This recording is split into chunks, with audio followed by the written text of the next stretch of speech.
From all corners of the globe to your ears, it's the Midnight Movie Cowboys. Sometimes informative, sometimes controversial, but always unpredictable. It's the Midnight Movie Cowboys podcast with your hosts, Hunter, John, and Stu. And now, on with the show.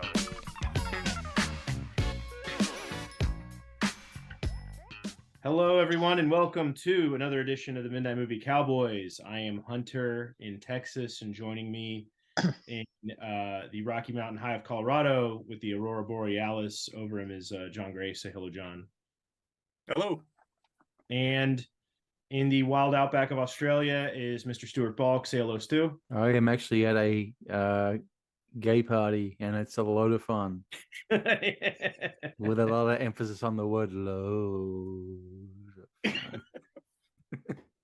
You got your jacket that says Scorpio rising on the back. Yeah. Well, I am a Scorpio in real life anyway, so of course I've got one. Yeah. There you go. And joining us is a returning guest. You want to introduce yourself? Yeah, my name's Dan, and I'm John's weird gay friend. That's Dan there with the Kenneth Anger as Saruman avatar. That's a current photo. That's a current Yes. photo of our subject. And listeners might remember Dan from our Doodler episode. Unforgettable. Yeah, it was great. Anytime we have a subject that's weird, that has a lot of like esoteric hidden history, Dan's the guy to go to. Yes. All gay stuff. Yeah, really gay. Nah. Esoteric and gay, yes. Yeah. So actually our subject is one that, Stu, we actually talked about when we started this show forever ago. This is a 12.5-year in the making project. We did this before we did our first recording of anything. Yeah. We threw out some ideas, and I said, yeah, like the first one, I said, oh, I want to do Kenneth Anger's works. And yeah, it was like, what was that? July 2010, and so yeah, March 2023. Here we are. We were always like, oh yeah, we'll get around to it eventually. And so our subject is Kenneth Anger. And Dan, you want to give us our little introduction to Kenneth Anger? Sure. I'm going to give you a little bite-sized biography here of his life leading up to Fireworks, the first film that we're going to cover. He's an Aquarian born in 1927 in Santa Monica, California, to a nice, normal, middle-class couple, the Engelmeyers. They have 3 children. He's the youngest, and he's a brat. He's a spoiled brat, and none of his family like him, except for his grandmother, Bertha, on his mother's side, who spoils him rotten. Now, Bertha is also a bit of a sick ticket. She was a costume designer in silent films, and she was a coffee clutch water cooler girl who found out all the dirt about all the stars in the silent era. And then she comes home and tells Kenneth all about it. And those stories will later become Hollywood Babylon. Okay. His childhood interests. John, you'll be interested in this. This is what Kenneth Anger reads as a child. He likes Big Little books. He likes Big Little books because the stories are like the movies. He doesn't like when the book doesn't match the movies. His favorite comic strip is Flash Gordon. I think he's got a Ming thing, which comes back in the form of Anton LaVey 40 years later. And he likes Oz books. Now, not the Wizard of Oz like Judy Garland, like the real Oz books, like the L. Frank Baum, like a dozen crazy books that he wrote, because they introduced him to the occult. The Oz books are drenched with Rosicrucian symbolism. It's one of the reasons why a lot of Christian groups have wanted them out of libraries for decades. And the Oz books are what turned Kenneth Anger on to the occult. Now, in 1935, this is an important year for him. Grandma takes him to a cattle call at Warner Brothers. They're casting for A Midsummer Night's Dream, the classic Max Reinhardt production. He is chosen to play the little Indian prince. He doesn't have any words. It's a non-speaking role. There's a lot of debate as to whether this is really him, but I think it is, and so does his biographer Bill Landis. It's pretty obvious. It's Anger, and this affects him profoundly. I mean, he has this childhood experience on this. I don't know if you've ever seen A Midsummer Night's Dream, the 1935 version with James Cagney. It's mind-blowing. Mickey Rooney, right? Mickey Rooney is Puck, which is a Yes. recurring motif in the films. You'll see Puck appearing. He has a Puck film company. This has a big effect on him.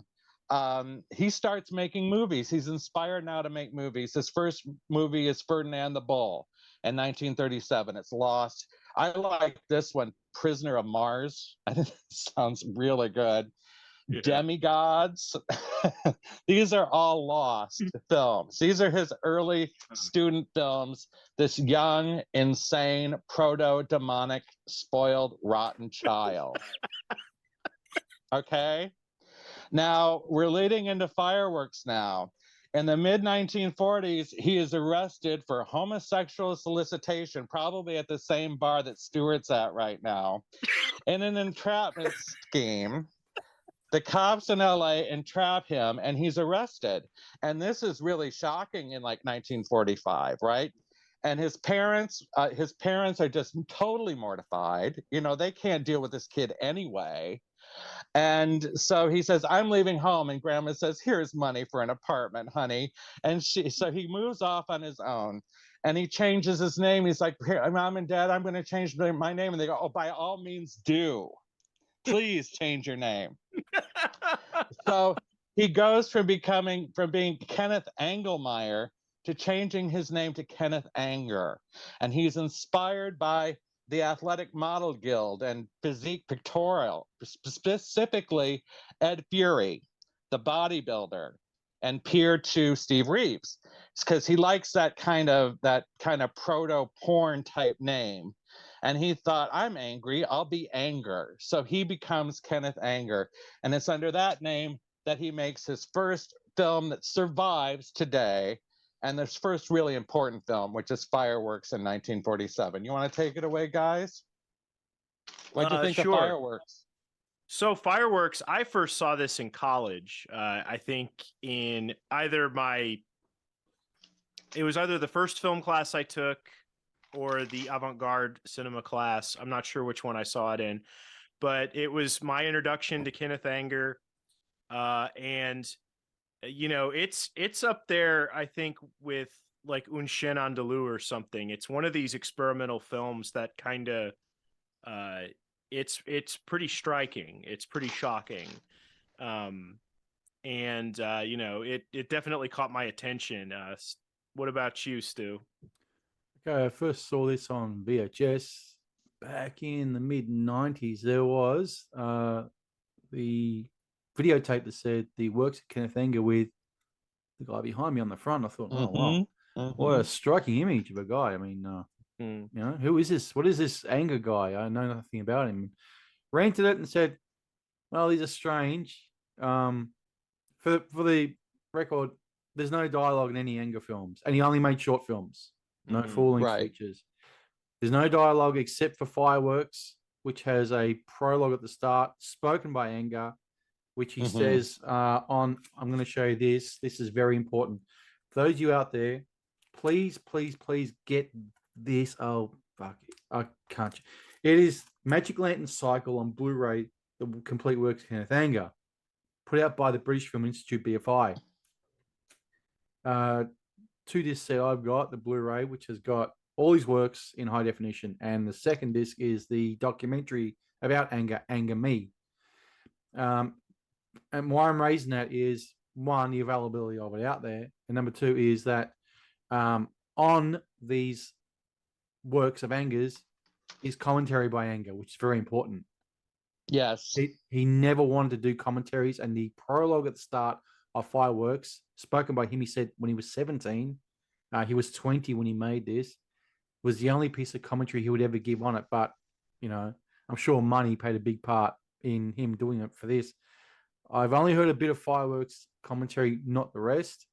But I will go back because I'm sure the things I'm seeing that I got no idea what the hell he's on about, which I'm going to get to with my notes later. But he obviously knows, and he'll probably divulge some, not everything about it. So, I saw fireworks. I thought, well, this is interesting. I go, well, 1947. Shit, this is old. Okay, this is really old. With Anger's stuff, I'm going to say there's some I really like, and some I just think what a complete waste of time. But I'll get to those. But they are all important pieces. Nothing he's made is not disposable. Even some of the 3-minute ones with a guy shining a car, which I think is just fucking stupid. But hey, the Ford Foundation paid for that, so it was a nice payday. Damn right they did. We'll get to it.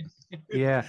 But I do like fireworks. And I'll give a quick synopsis because I did write these down. It's about a sailor. This is Anger's only black and white piece, by the way. All the rest are color after this. 1947 fireworks.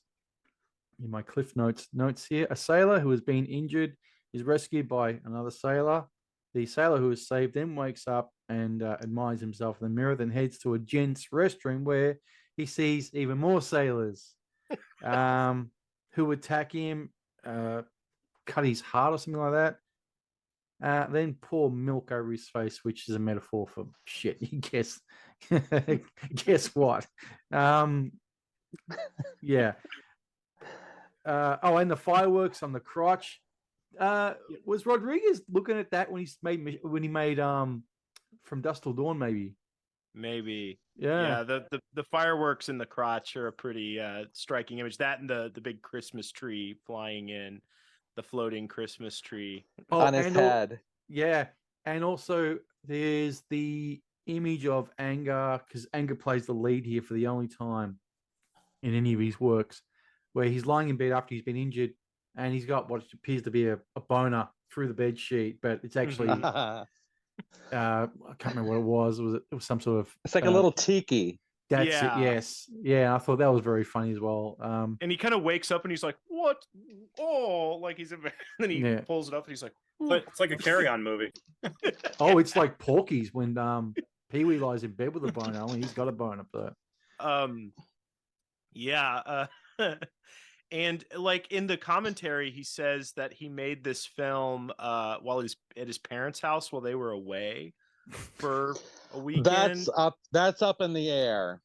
Like he the thing about Anger is he lies a lot. You can't take anything he says at face value. It's he's not just lying to us, he's also lying to himself. He likes to make things more exciting than they really are. Yeah. I've noticed that about his personality. He's a drama queen, and he'll tell himself things that aren't true. Keep going. And there's that image where he like sees that sailor flexing shirt off, and apparently he was some teenage bodybuilder in California that he got in there. That's according to Anger. There's so many stories about the cast. I'll get to that in a minute. Yeah. He said the sailors are all friends of his as well, which, I mean, you don't know, maybe. Yeah. John, what did you think of fireworks?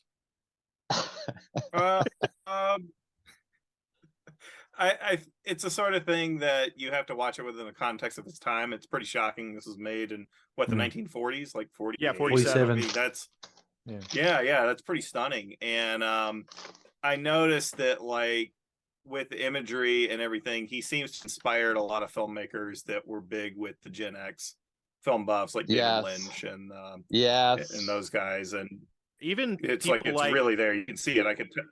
I know Lynch must have seen all these. I think even boomers like Dennis, I don't know if Dennis Hopper was a boomer. He might have been a little older, but I think like you can see it in Dennis Hopper's work. You can see his stuff in, even that new Hollywood generation, Scorsese, huge on Anger. He is. Yeah. Podorowski, I think, probably watched his stuff.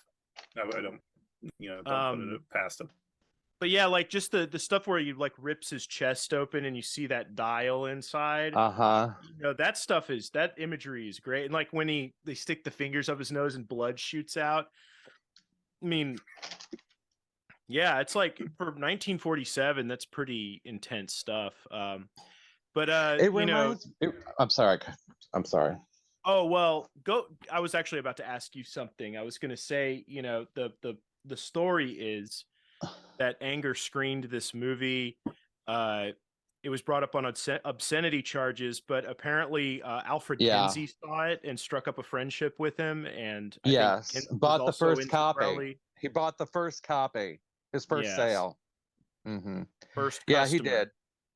He did, and not only that, but he won. It was a victory. He won because the judge ruled that you could talk about homosexuality. I mean, the film is not pornographic. No, I mean it's erotic, but it's not pornographic. Homoerotic. I have homoerotic. That's what you call it, right? Now, here's a few of my notes. To me, this screams Jean Genet's Corel, which he claims that he had read already in French in the 1940s. You don't know if it's true or not. It's got a Tom of Finland vibe before Tom of Finland's here in America. It's got the tight t-shirts on the sailors. Mm-hmm. Regarding the sailors, there's so many stories about the sailors. Originally, he said that they were sailors that he got to be in his movie. And then they said, no, they weren't. They were film students. And now he's saying, the last I've heard, he's saying they were film student sailors that were in his class. We've met a lot of those. Right. So there's a lot of stories and lore on that score. There are different versions of this, not content-wise. Mostly, like Stu said, the intro that Stu has is the new version, which is the original version, which is considered the true version. When it was first released on video in Mystic Fire in the 80s, it had this kind of pinball wizard color title coming up, and which is very strange since the movie's in black and white. But that one did not have the introduction, and I guess you can't say which is the proper one, but the original and the current version has the introduction. I think that the film is really informed by his arrest and his anger at society. Now, he's like pre-gay liberation, so he doesn't take it in terms of, what about my LGBTQ plus rights? He looks at it as, screw the church, screw the government. He takes a libertarian approach. And I think it's a very masochistic film. I think it's a depiction of gay life at that time. I think it's very telling that he has to burn the photos at the end. The photos of the movie that we've seen are in the fireplace, and he lights them on fire.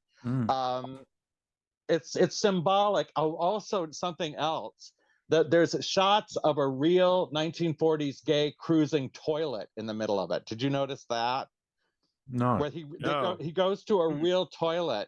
There's it's only on for about 5 seconds.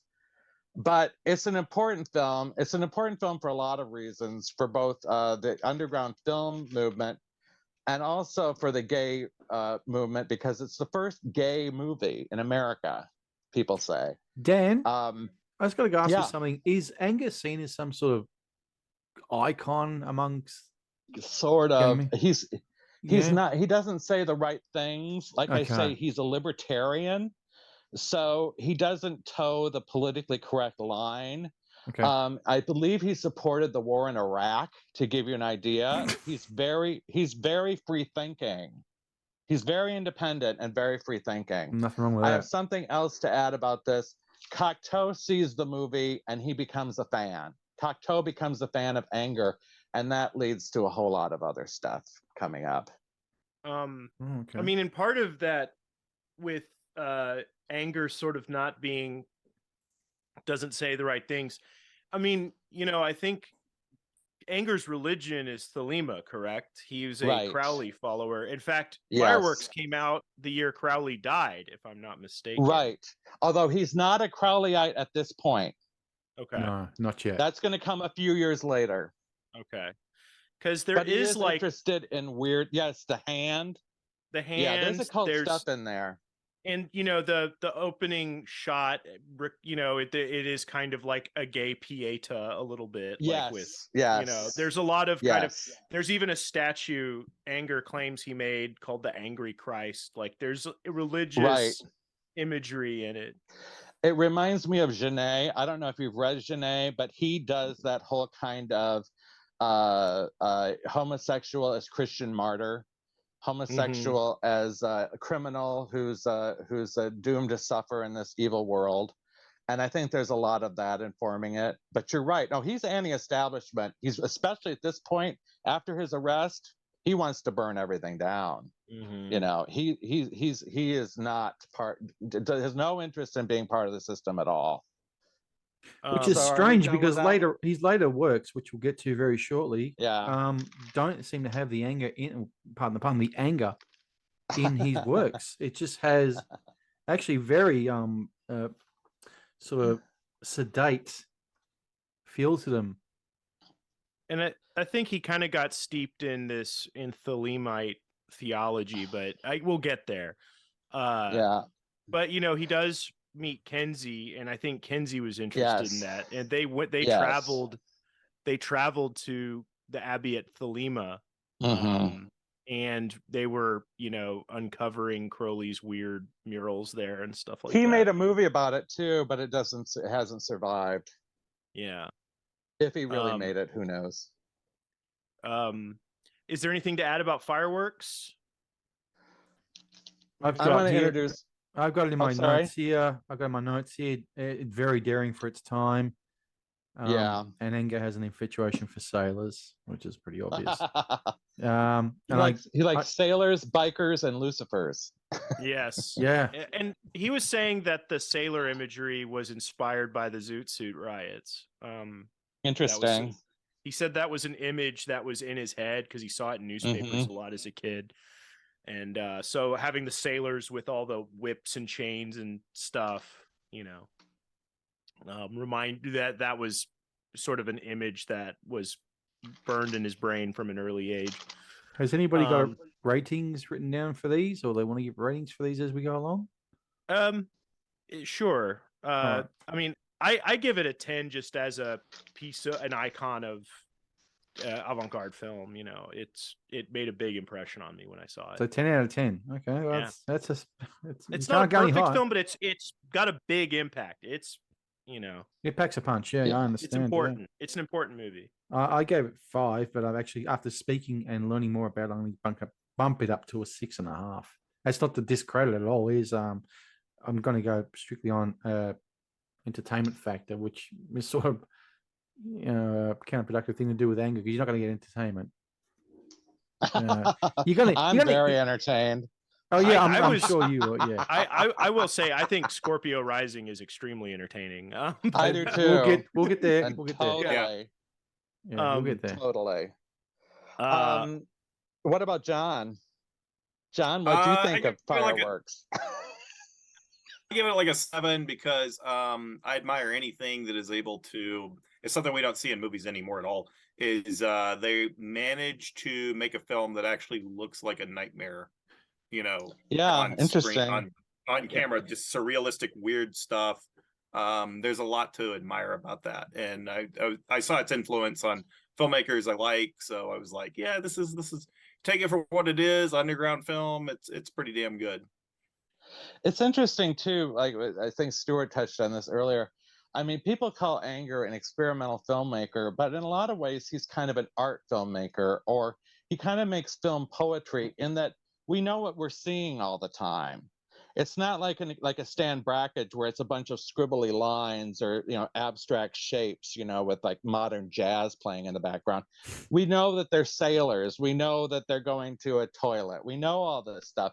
So it is representative, and I think that makes Anger more accessible than a lot of the other underground filmmakers. Well, because I remember watching in class, we watched Kenneth Anger, we watched Maya Deren, Lewis Clark, and Stan Brakhage, and with the exception of some of Maya Deren's movies, Lewis Clark is very entertaining, but like stuff like Brakhage felt like homework to watch. Right. That felt like watching Mothlight or something was kind of like, okay, he tapes stuff to it. All right, cool. Wasn't he in Cannibal the Musical? That was kind of funny.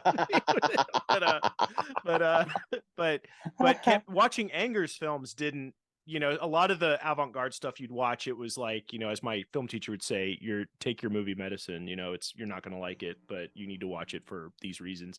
But the Kenneth Anger stuff, you didn't need to be coerced, really. No, you don't. And they're also short, thank goodness. They move along. Yes.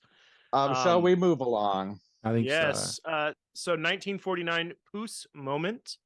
This is a you see this a lot with Anger, is it's kind of like an unfinished fragment, I guess. Or he claims, So he says it stars a lady named Yvonne Marquis, and she's kind of supposed to be, I guess, a silent movie star. This one, like, Anger kind of has his feet in, like, the occult, the gay lifestyle, and here this is like the Hollywood Babylon side, where this is the movie. Yes. The decadent Hollywood side.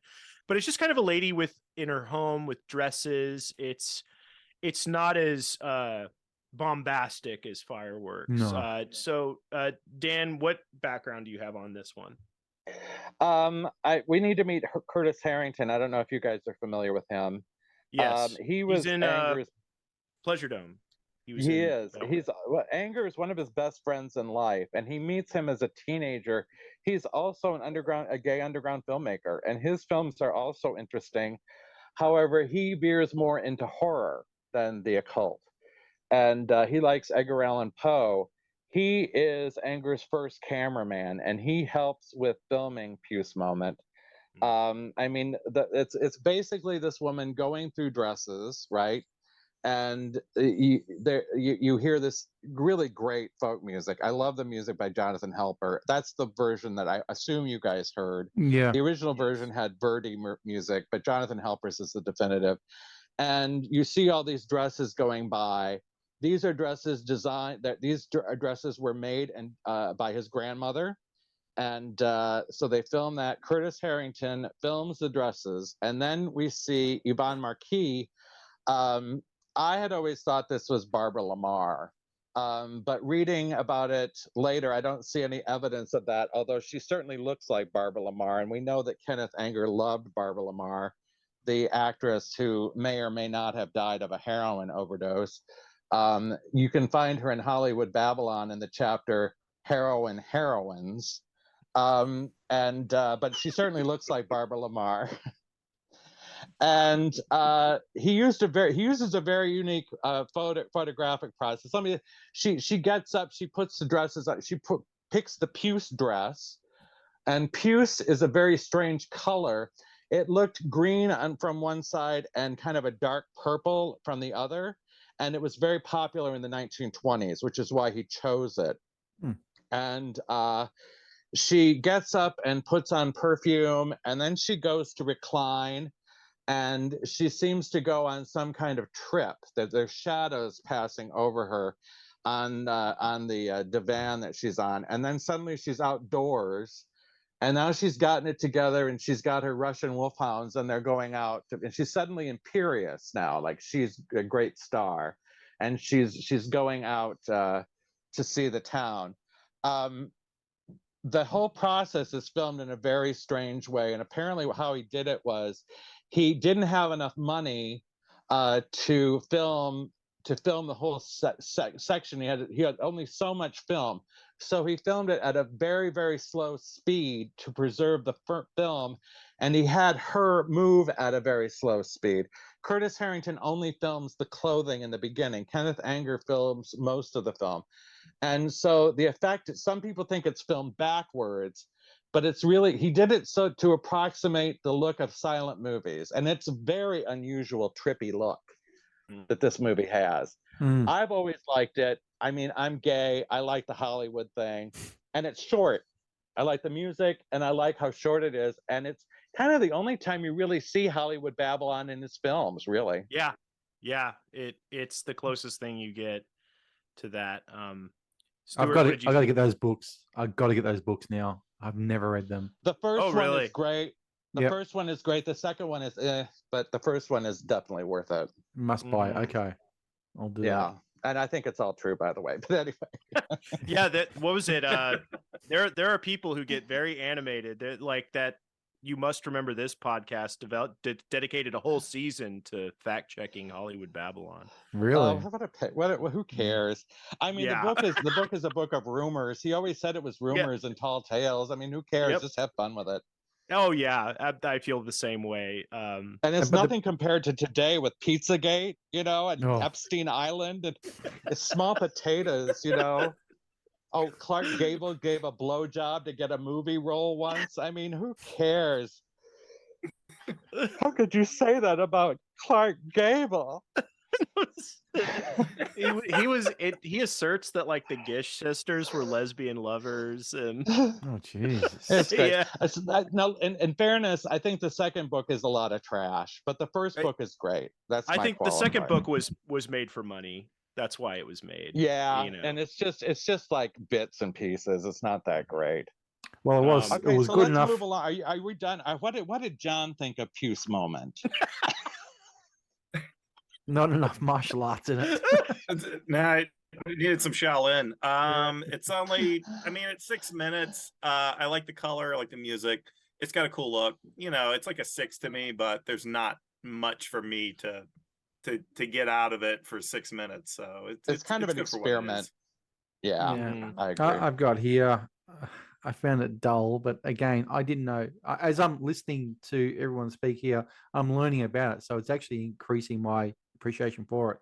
I have to say, I'm really interested in your guys' opinions. I thought they'd all be like, "This is really gay," but they're interesting and nuanced. You guys have interesting views. And I'm really happy about that.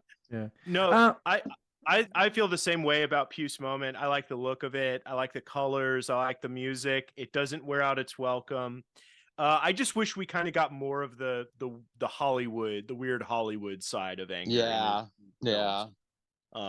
The problem I've got with these films is not him, it's me. See, I'm lazy. I want to be spoon-fed things, but he's not spoon-fed. He's got the food tucked away. So when he's not doing that, he's making me watch and try and understand what he's doing, which I'm getting in some and I'm not getting in others. And with Puce Moment, I just thought, it's his old hag.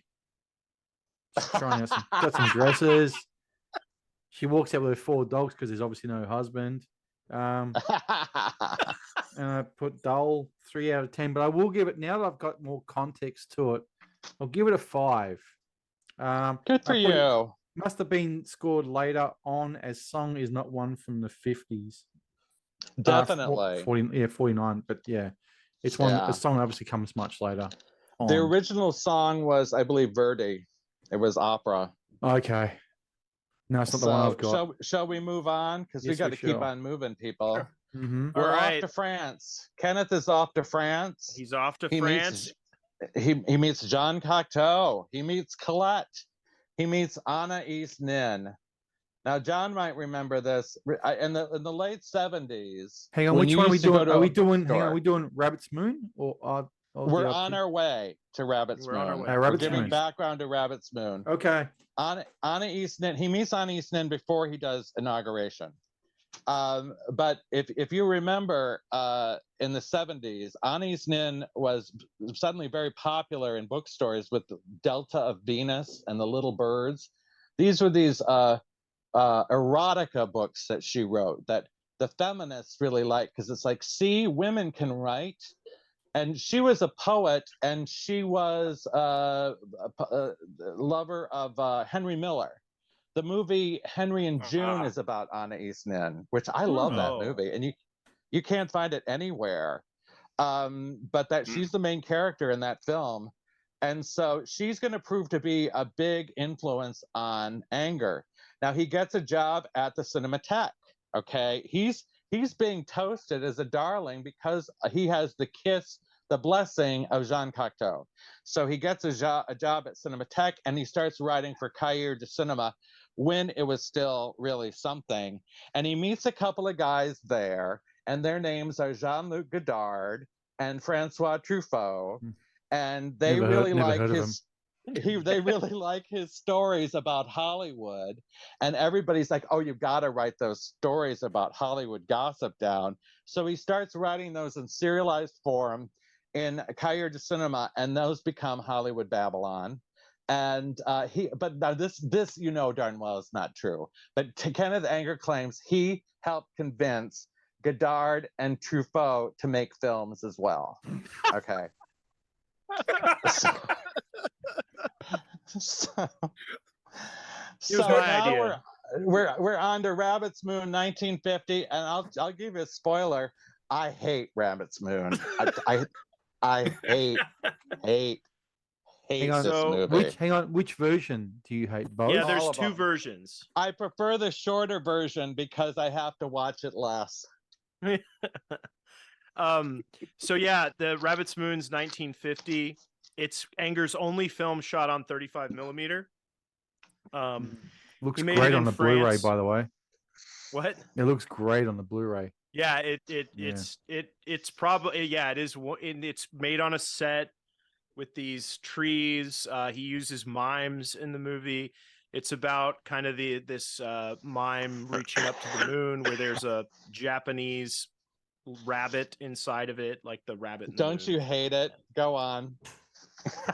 And but yeah, there's a version that's 16 minutes, and there's a 7-minute version Anger made much later in 1979 for Stan Brackage's son's birthday. Yeah. Which he scored to on my notes here. It Came in the Night by A Raincoat. A Raincoat, yeah. It scored twice in the actual film. And the earlier version has a bunch of songs about the moon. Like doo-wop stuff. Yeah, John Landis, Eat Your Heart Out with American Werewolf, but yeah, so Dan, you hate this movie. I hate it. To me, it's like him trying to be French. It's so affected. I mean, it's like he's got mimes. He's got a harlequin. It's just so ridiculous. It's so pretentious. It's just, I mean, look at all the other films. They're so dynamic and weird and witchy and sexy. And then you got this pretentious birthday cake in the middle of it. The sets were borrowed from Jean-Pierre Melville. I'm glad I'm entertaining you. Did you hear that? Jean-Pierre Melville, the director of Bob Le Flambeau, Les Samurai, and Les Cercles Rouges. Those were his sets. He filmed it at his studio. Pretty interesting. That was the most interesting thing I found out about this movie. But in all fairness, I only watched about 3 minutes of it, and then I turned it off. I can't stand this film. No, I didn't hate it as much as you did. I mean, I didn't hate it. I enjoyed it. I enjoyed it more than I did Puce Moment, to be honest with you. I like the imagery of it. A lot of people like it. Yeah, I wouldn't say I'm in love with it, but I do prefer the 7-minute version as well. It's far more entertaining. I mean, the thing I kind of like about it, I sort of like the magic lantern-y pre-cinema show effects like that. I'm a sucker for that stuff.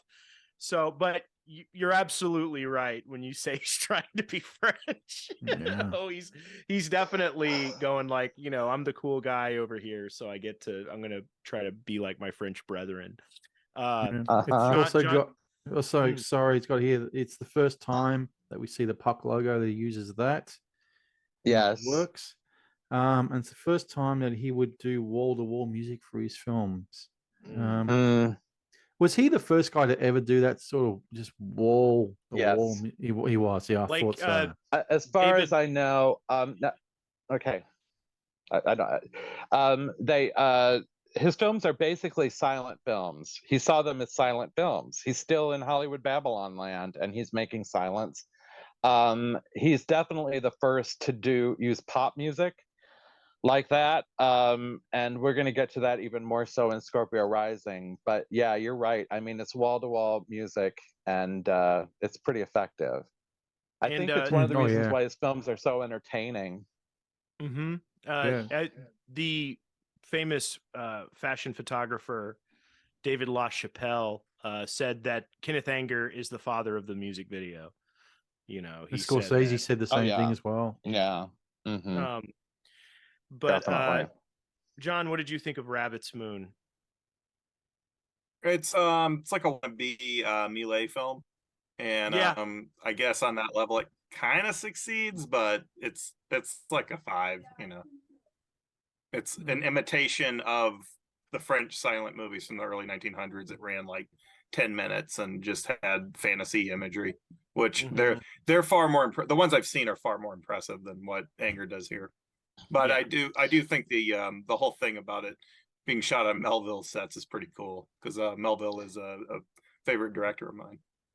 Yeah, I thought so when I was reading about that. I knew that you liked those. I think that also something else that's interesting is that the sets evoke Midsummer Night's Dream, which is They do. something else about it. It kind of That was the connects to first- that. That was the first thing I thought of when I saw the stills from it. Was this looks like a Midsummer Night's Dream? The movie that he's credited with being in. Do the French see Anger as an auteur? I believe so. They do. I I don't believe see why they so. wouldn't. Mm. Yeah. So anything So we else move on on? Rabbits? Yeah, let's move on to 1953. Dan, take it Ode to away. Artifice. Ode to Artifice. Basically, was it Kenneth called this Water Games? A lot of footage of fountains and lady running around around the fountains. Was there waterfalls also- in there? Was it? I didn't see any. Strange. I didn't see any Lots of waterfalls. fountains. Actually, this was actually Fountains. the original Yeah. music video for the TLC song "Don't Go Chasing Waterfalls." Or the Paul McCartney one as well. All right, I've got here in my notes a bizarre 13-minute film of two people dressed in ancient times with a lot of fountains. Here's another French one. The least visually entertaining of Anger's films I've put as well. I used to agree with you, but now I kind of like it more. It is what? Oh, I was just gonna say when I first was watching it, I was like, "Oh, I hate this," but then it grew on me. It had like a hypnotic quality that It does. like. The thing of it is, they're supposed to be like Marie Antoinette and Louis XIV type period. Here's something that'll make you look at it in a totally different way. In fact, you might want to watch it again. The woman is a midget. Yes, really? Yes, she is Carmilla Salvatorelli. He used a midget to make the backgrounds look bigger. I'm serious. And what was it? According to Wikipedia, he met her through Fellini, which tracks. Yes. Yeah. Oh, he's friends with Fellini too. Sense. He's true. It's true. I mean, we can say, oh yeah, right. He knows Fellini. He did know Fellini. I mean, he knows everybody of that period. And I think this one was shot in Italy, in Tivoli, according to. It would make sense. I hadn't heard that, but it would make sense. We should say it's also has a Vivaldi's Winter Movement from the Four Seasons. I think that he's refining his craft here. I think it's an experiment, but I think that, I mean, you compare the water, the photography of the water, the movement, it's much more sophisticated than Rabbit's Moon, which is very staged. It's like a puppet show. And this is like he's getting into the elements and he's filming at night. And I don't know how entertaining that is. I find it hypnotic as well. And I do kind of like it more than I used to. It's not my top 5, but I do like it more. Yeah. So that's what I have on it. I used to just think of this as a throwaway, but I don't anymore. I like the look of it, the hypnotic quality, and and I remember it kind of when you sort of see her open the fan and there's the colors it in yellow, like that's a whoa moment. It's pretty cool. It's but interesting. yeah. John, any thoughts on Ode to Artifice? It just kind of is what it is. Maybe obviously a big influence on, like, I guess what you would say music videos, that type of imagery, using the music and everything. It's like he made more interesting stuff. Like, it got more interesting as I started digging through these. It gets more interesting from the next one onwards. Yes. Yeah. Once we get the Anger in his in the 60s, not his 60s, the 60s is when it really takes off. Yes. Let's start going there, shall we? Okay. Yeah, let's go to the one I know you're eager to get to. Inauguration. I'm eager to get to. I like that one a lot. There's a lot, but my favorites are the sexy boys, those devil boys. He returns to America. He moves in with Samson DeBeer. I forgot to add, Samson DeBeer is this old school Hollywood queen who's a generation older than Anger, and he invested in real estate at the right time and has all these properties. And they filmed the Puce Moment is filmed at his house, and they're also going to film Inauguration of the Pleasure Dome at his house. This guy is a real character, and he bought all of his furnishings were bought at auctions from the Hollywood studios. He got it for a song, so he's living like Kubla Khan, this crazy man, and he's very eccentric, and he loves Kenneth Anger, and he gives Kenneth Anger a place to live. Kenneth Anger is basically a beggar who relies on the kindness of strangers. He and Curtis Harrington become involved with Marjorie Cameron at this point, who will become the star of Inauguration of the Pleasure Dome. Are we ready for Marjorie Cameron? Is everybody sitting down? Marjorie Cameron, or Cameron, she's the redheaded woman in Inauguration of the Pleasure Dome. She is the Scarlet Woman. She's billed as that in the film, and she's billed as that in real life. Marjorie Cameron looks like a combination of Leslie Caron and Pan, the god Pan. She's in another movie called Wormwood Star, where her eyebrows are like Vulcan. I mean, she is so weird and otherworldly. Now, supposedly, listen to this. We're getting into Thelema now. Okay. Supposedly, she's not even human. Jack Parsons, the rocket scientist and early member of the OTO, and his good friend L. Ron Hubbard, who later found Scientology, of course, they performed something called the Babylon working, right? Now, this is not Hollywood Babylon with a Y. This is Babylon, Babalon. This is the whore of Babylon from the Bible. She is a goddess. She's a goddess of sexuality. She is the ultimate monster woman. And they perform sex magic, Jack Parsons and L. Ron Hubbard, I'm hoping with other people. And they perform this series of sex magic rituals to create a homunculus that they will bring down the spirit of Babylon to inhabit, right? I'm serious. This is true. And suddenly, after they're finished, Jack Parsons goes home and finds Marjorie Cameron sitting on his doorstep. So Jack Parsons and L. Ron Hubbard are convinced that this is the goddess Babylon made flesh on Earth. Okay? All right. Now they have a fight, right? L. Ron Hubbard, of course, leaves OTO and goes on to found Church of Scientology. Jack Parsons dies in, some say, a suspicious accident in 1952, but the guy is a crazy occultist who's experimenting with rocket fuel, so whatever, add it up. But Cameron then meets Kenneth Anger and Curtis Harrington, and she becomes friends with them. She introduces Anger. It is she who introduces Anger to Thelema, okay? From now on, Kenneth Anger's films will contain spells in them, okay? starting with inauguration of the Pleasure Dome. He works spells through the films. Okay, he is now fully converted to Thelema and studying to become a magician. We are now in 1954, inauguration of the Pleasure Dome. Go.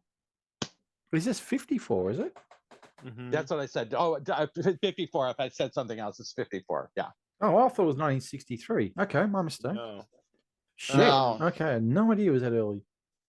But yeah, this movie's there's a lot of it opens with, I guess, Samson DeBrier. Is he playing Crowley at the beginning? He plays several parts, and I lose track. Yeah, it's hard. He plays Shiva, Osiris, Nero, Gagliostro, and Crowley. Yeah. And it's hard to keep. This is such an esoteric movie. It's hard to know what's going on. Listen, I think it's best to just look at it as a party with all of them showing up and then performing a crazy ritual. That's the way I've always looked at it. That's what I've got my note here. This is Anger's first foray into Satanism on film. And it opens with DeBrier like swallowing jewels. Yeah, there's a lot of this is a recurring thing in his movies. His more occult films is he swallows jewels and there's a lot of rings, colorful robes.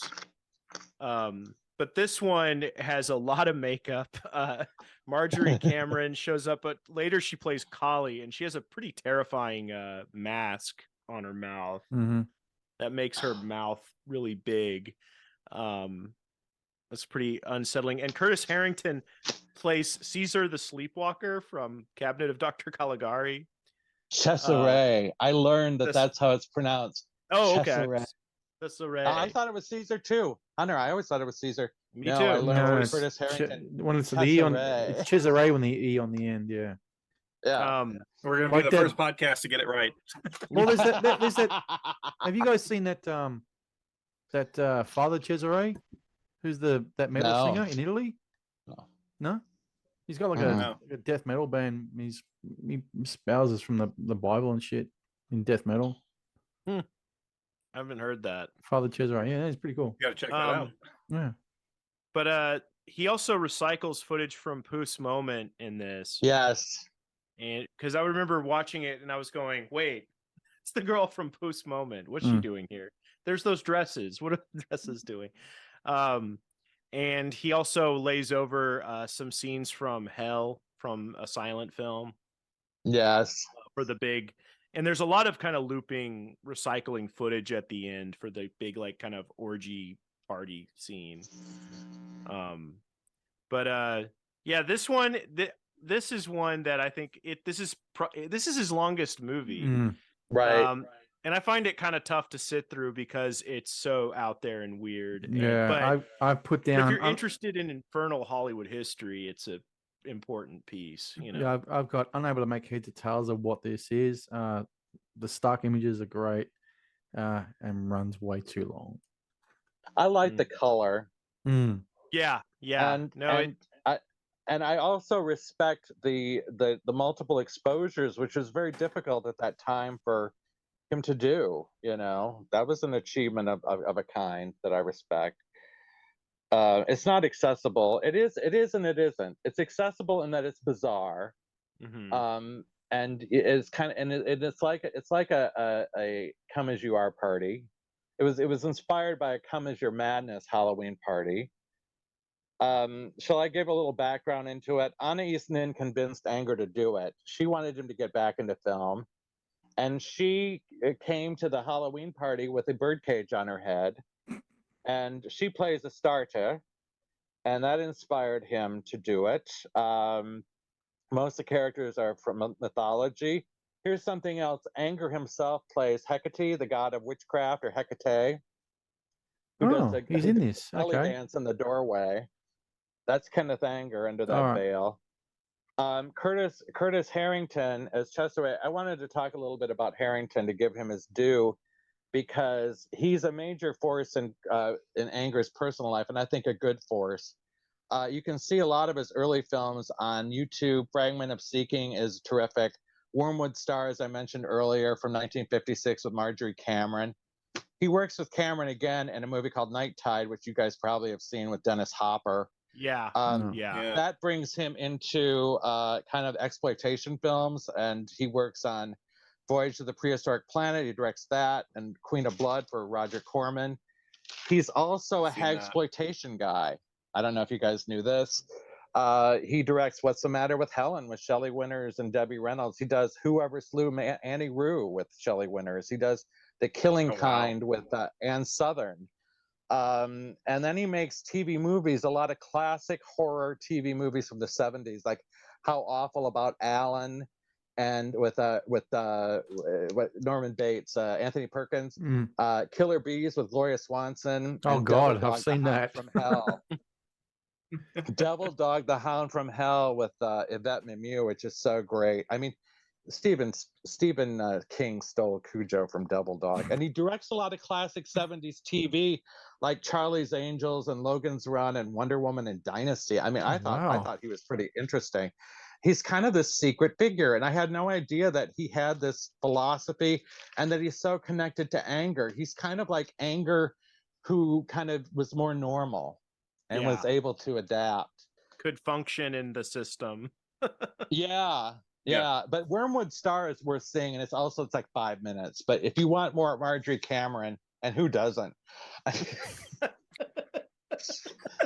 She is such a weird woman. I mean, I just am blown away by how bizarre that woman is. But anyway, I got a question. Was there any documentation of the budgets on Anger's films? That's a real hazy area. He never has any money. I don't remember if Inauguration got any money from one of the grants. He starts getting grants, and we'll get into that a little bit later, because I mean, I'll tell you right now, he spends all the money right away, and then is trying to scrape money together for film. Like he's got to deliver something, and he irritates a lot of the corporations that give him grants. I don't think, like a lot of the conspiracy people think, like, oh, they're all in on Satan with him. I don't think that. I think that he has by this point a pedigree. He's considered a really promising underground filmmaker. He has the support of a lot of famous intellectuals. So it's not unusual for an artist of his caliber to get a grant. And he also really angered a lot of them, over the years. Well, I love that he gets a grant from the Ford Foundation, and he makes a movie called Custom Car Commandos with 3 Ks. We're going to get to that. Yes, we're going to get to that. Let's go to Scorpio Rising, shall we? 1963. Yes. Scorpio Rising. This is the good stuff right here. So lead us into this one, Dan. Okay, before Dan starts, I need you, when you're talking about this, to rate the guys who's the hottest one in this, because I put my notes here. This film features ridiculously good-looking guys, and this is coming from a straight man as well. So, okay, I can tell you my favorites. I need to remember the songs, but anyway, go on. I think Stuart should do this, because I think he's better at describing them than I am. Describing what? the films. Oh, give us a synopsis of Scorpio Rising. I'll put here his most famous piece of work, groundbreaking and very influential, and influenced thereafter. Filmmakers' first film to feature a wall-to-wall soundtrack of contemporary hits at the time, which was hit songs like Heatwave, Devil in Disguise by Elvis, which is around 62, I believe. So a lot of these songs were done about a year or two earlier, maybe even that year of 63. Or they filmed it, yeah. Yeah. Plot, we see a my handwriting is terrible. We see a group of leather-clad men getting ready for a party. Different men, different settings. Images of swastikas, Jesus, James Dean, and Marlon Brando throughout. Men all go to the party with what would you call that sort of party where they go in? Is it not the normal? It's a Halloween party. It is just a Halloween party, is it? Okay. Yeah. Okay. Yeah, and that's basically it. It runs 28 minutes, and and the opening of this with the biker with the jacket, which says Scorpio Rising, and it pans up, pans down. Scorpio Rising says Kenneth Anger. I think is absolutely brilliant, and the fellow behind me is in this film as well. Yeah. I can see why it's so influential as well. But that's all I got to say. There's really not a great deal to. Oh, and there's a guy. One of the guys at the start is restoring a motorbike, piece by piece. Yeah, which is pretty cool. Yeah, what was it? Kenneth Anger called it folk art, the work they do on their bikes. And I think there's kind of this is where we see a lot of Anger's imagery of man fusing with machine, man as a robot. You even see this in lesser works like Mouse Heaven. But, there's this sort of shiny and chrome, the guys sort of are one with it. And you see this in Custom Car Commandos.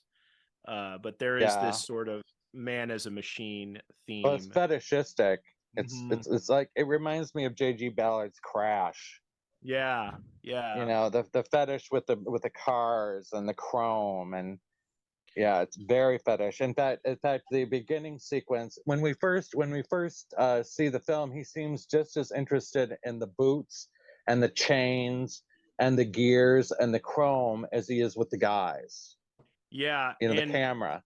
And Anger was claiming that a lot of that was kind of almost documentary. He goes, "I was just filming what was there. I didn't stage anything." I know. I have a lot on that. Yeah. How about you, John? What are your thoughts on Scorpio Rising?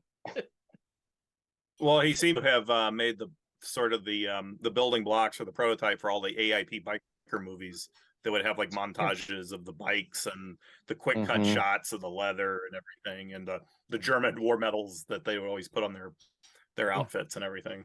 Yeah, tons of Nazi imagery in this. Oh yeah. The music's great. It's like the best soundtrack you'll ever hear anywhere. And this has never been released as a soundtrack ever. You can find it on YouTube though. There's lots of playlists but as an official release on a vinyl or a CD, it never been released. And this is screaming out for a release as a soundtrack. The soundtrack is really remarkable.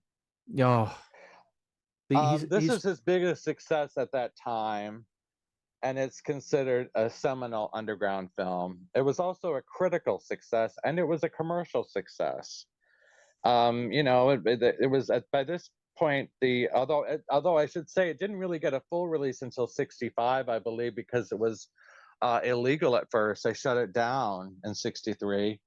You see penises in it during that party. Like, there's a couple shots, quick shots. Yeah, the guy with the skeleton with his dick hanging out. Yes. And I love this scene. I love the scene where the guy moons at the party, where the guy moons and then the guy jumps him with his dick out. Yeah. That's a great scene.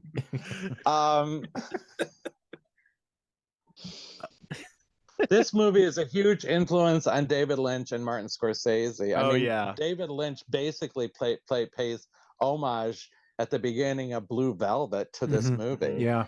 And he's using, both of them are big users of the pop music with their films and to push the narrative along.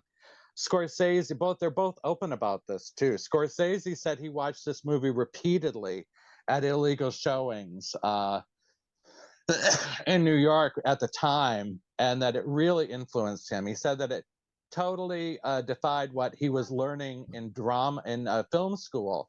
They said, you have to have a real score. You can't use popular music. And he says, wait a minute, this guy's doing it. And of course, he starts doing it in Mean Streets. All of his films have some sequence with a pop song in it. Goodfellas. Even Who's That Knocking at My Door has pop music in it. It does, yeah. Mean Streets more so. Mean Streets had the Stones and stuff, so it's like screaming at you.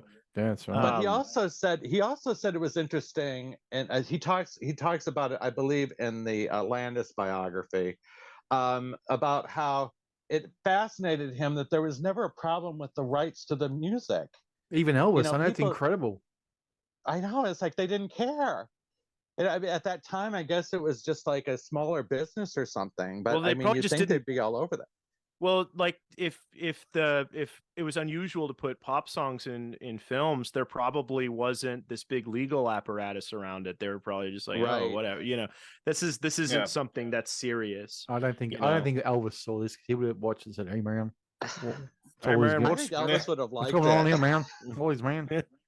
Hey man, you think the colonel will let me dress up like a skeleton with my wiener hanging out?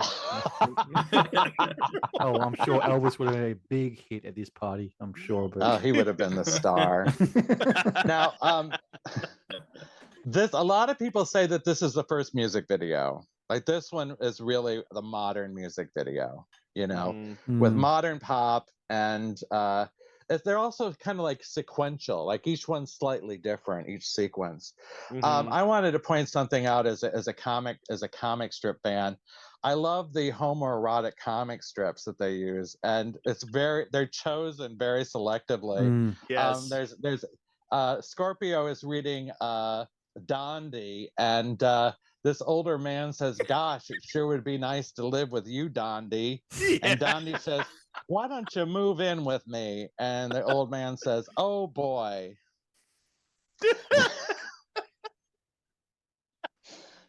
Then we got Lucy, little misogyny. Lucy, smacks Charlie Brown. But then we get the best, which is these scenes from Little Abner with Abner Jr. Little Abner Jr., the son, with this little Indian boy, and they're walking along arm in arm, and they say, "People think we're different than them, but we're just a little bit dirtier. That's all. They're just a little dirtier." And our folks won't let us be together and all this stuff. I mean, it's just crazy. Yeah. I'm going to circle back to Scorpio later because I have a lot about Scorpio, and I'm going to circle around later after we've covered more ground. But Okay. And I've got a question: how important is this amongst gay men? I think Scorpio Rising is probably the most important one. Okay. Yeah. This film really broke down gay censorship rules, and it was an early big underground film hit. This one, Flaming Creatures by Jack Smith, a lot of the early Warhol. And again, you could go to it, and it was fun, and it was sexy, and it was color, and it was accessible, and people liked it. It's always been popular. It's always been popular. What about John Waters' early work? I can see some of that. Especially like in Mondo Trasho. Some of that stuff is like Hag in a Black Leather Jacket. Those early films, they are kind of Anger-esque, although I think he's primarily influenced by Warhol. Yeah. Okay. He's a big Warhol fan. All right. And apparently Warhol and Anger hated each other. I wonder why. They're jealous. They were the two biggest underground filmmakers, and of course Warhol had a new underground movie every other day. Yeah. He just set up a camera, just let it get it rolling and film whatever it is, then release it as tabletop or easy chair. What? I watched an interview with Paul Morrissey where he just trashed Warhol. Said he couldn't. He wasn't a real artist. Couldn't do anything. I think Warhol. John Waters said he's the only person who sat through all of the 24-hour movie of Warhol, which I wouldn't put past him. Empire. Yeah, whatever it's called. Empire. Yeah. That's the one where he films the Empire State Building, but that's another whole. That's another rabbit hole, Warhol. So yeah, let's go on to Custom Car Commandos. Well, hold on. You didn't tell me your favorite. Oh, okay. Let me tell you my favorites. Are you still there? Hang on a second. I gotta plug in my pluggy. Who do I like? I like the Brando lookalike that you've got there. Okay. I really like the guy with the really wavy dark hair that falls into his face, and he looks in the mirror. Mm-hmm. He looks in the mirror. That guy, I think he's really, really hot. Mm-hmm. I like Scorpio well enough. But I'll tell you a little bit about Scorpio later. Right. I'm trying to think. Those are the ones that really appealed to me. some of the guys are not that great looking, but some of them are pretty good looking. They're really, the first guy's not bad either. The skinny guy I hate, the blonde, forget him. Oh, The okay. really skinny guy. Okay. It's like, what is he doing in there? You know. I saw Anger said that Halloween party scene. He said that he in the commentary he goes, "This party's not as gay as it looks." He goes, "There were girls here, but they were all behind the camera laughing." That's right. Yes. Yes. Yes. He goes, "It just You'll hear looks more. when You'll they hear more leave the about scene, that it just looks later. gay." You'll hear more about that later. Okay. All right. Custom Car Commandos. Custom Car Commandos. All right. KKK, Custom Car Commandos, which was paid for 1965. 65, paid for by the Ford Foundation. Stu, give us your synopsis of Custom Car Commandos that you have written down. A blonde man spends 3 minutes shining up an already impossibly shiny car. 3 out of 10 will appeal to the gay crowd. That was what I put. This one is like a music video too. It's got Dream Lover by the Paris Sisters. Mhm. Super. And it's just a guy shining his car. And, you know, it was there was a big kind of custom hot rod culture in LA at the time. Yes. And, you know, I think Kenneth Anger got like some money from the Ford Foundation. He was going to do a few of those, but he just did one. And he did it at the guy's garage, and he put pink up all over the walls, which makes everything pop. Oh, it looks great. It really looks good. I really like this film. I think it looks incredible. I love the song. Yeah. You can see Lynch and Scorsese and stuff in it. Just with more and J.G. Ballard of a guy standing over the car. Yeah, but the fusing of man and machine again coming in. It's very fetishistic. And the fetish. I mean, he's using a powder puff. It's very campy. Yes. He's polishing his car with a powder puff. And the other thing is that when he gets in the car, he's just as shiny and polished as the car is. Yes. He's so perfect looking. I love that. I like him, Stuart. Oh, really? Like yeah. I like more than the Scorpio Rising boys, huh? Not the one that I like is the floppy haired, dark haired Scorpio. But anyway. Okay. But I love that too. When he's wiping down the car, he gets some air on the brush so that it flutters. Like so. There's perfect. a great shot when it's like coming up the back.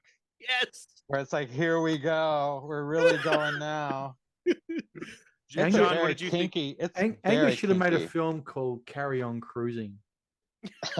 It's already been done, but that was not. It should have been the other version of Carry On Cruising. They're going to be all just about them and their cars. Exactly. Yeah. John, what did you think of Custom Car Commandos? I thought it was kind of a troll. Like when I read about the background, I got money from the Ford Foundation. It's like, and then he called it Custom Car Commandos with the 3Ks. Yeah. I felt like it may have been the first troll, you know.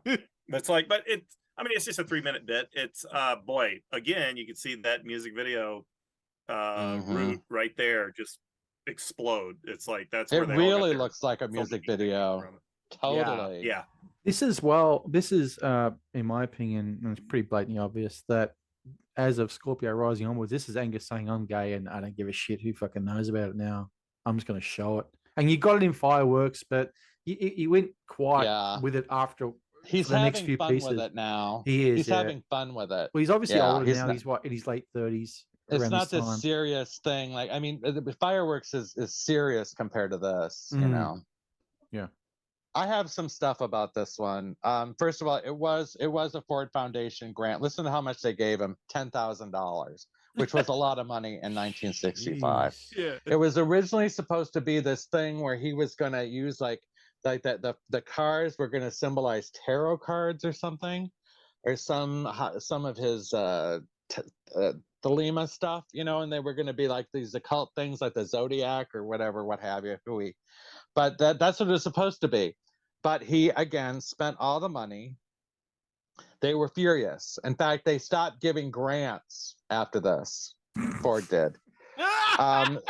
They're like, we're supposed to be getting a film and we're getting a 3-minute segment that had nothing to do with the proposal. And they were furious. Now, here's something where you're starting to get into late 60s Kenneth Anger, who becomes a very sick ticket.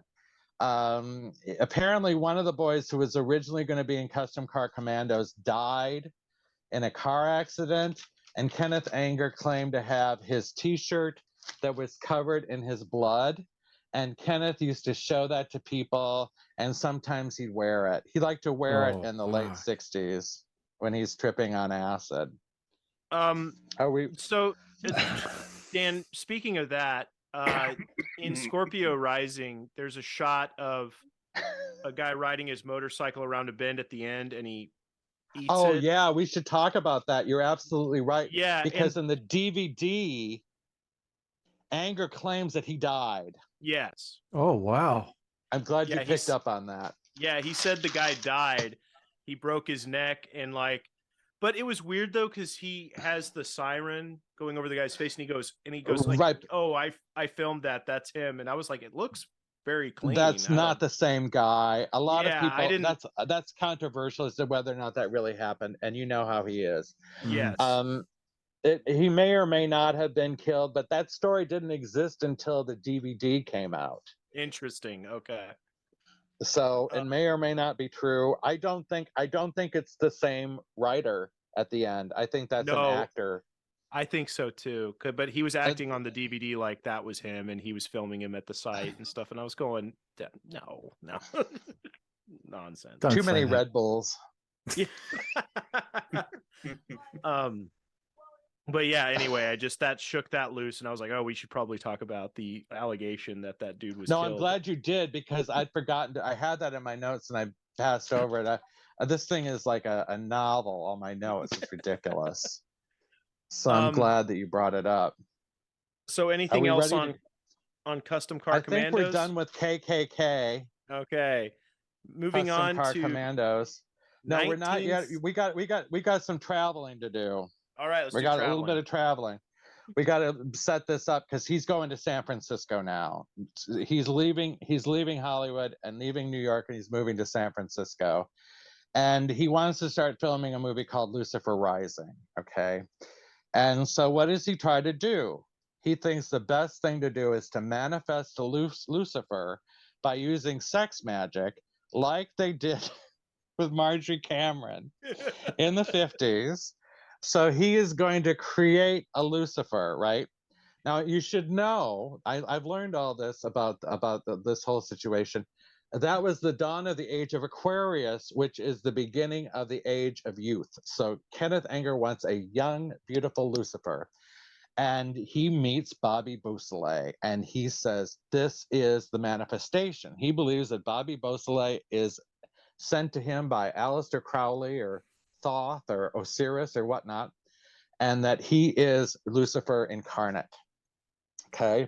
Now they become friends and they become roommates. Just imagine. And they move into the Russian embassy house. But I need to work on my chronology, because around the same time he meets Anton LaVey, who will become one of his lifelong friends. And he lives down the street at the Church of Satan. And these two become friends instantly. Kenneth and Anton, they get along like a church on fire. They are so pleased with each other. They hate church. They hate Christians. They hate all this stuff. Now, they like to hang out all the time. And Kenneth talks about it. And this is a great book that I also use as a reference, Anton LaVey and the Church of Satan by Carl Abrahamson. And Anger is interviewed in it, and he said, oh, he loved hanging out. He lived with Anton LaVey for a while as well. Of course, he did. Where's that movie? Yes. I want a movie about that. So he said, it was a lot of fun watching movies over there. And he said, you could hear the lion in the basement. Jesus. Hear the lion growling and stuff. Okay, and they like to watch movies. They especially like to watch movies where everybody in the cast had been a regular at Scotty Bauer's sex gas station in Hollywood. That's a whole story. He had this gay sex service station where all these stars would come in for blowjobs. They would give the blowjobs to these guys. And they liked watching movies with those stars in it. And he likes anything. Kenneth Anger, I mean, Anton LaVey likes anything with Edward G. Robinson. He thinks Edward G. Robinson is the ultimate Satanist. And now we have to distinguish. There are distinctions here. It's like the difference between a Methodist and a Catholic. Okay. Yeah. Anger is a Satanist. Anger is not a Satanist. Anton LaVey is a Satanist. Kenneth Anger, I have to get my occultist straight here. Kenneth Anger is a Thelemite. He follows Aleister Crowley. He considers himself pagan. And Bobby Beausoleil, okay, get this. Bobby Beausoleil is the most normal of the three. Jesus. Yes, he is. He's the most normal of them. And he's like, you guys are out of your fucking minds. He doesn't believe any of it. Okay. The only thing that he likes Kenneth Anger, this is Bobby. Bobby's like a fantasy nerd. Bobby likes talking about the gods with Kenneth Anger. And drum roll, please, Oz books. And wow. I love it how the Wizard of Oz is the cause of all this evil. And he likes like fantasy, like Tolkien type guy. He's like a Tolkien type guy.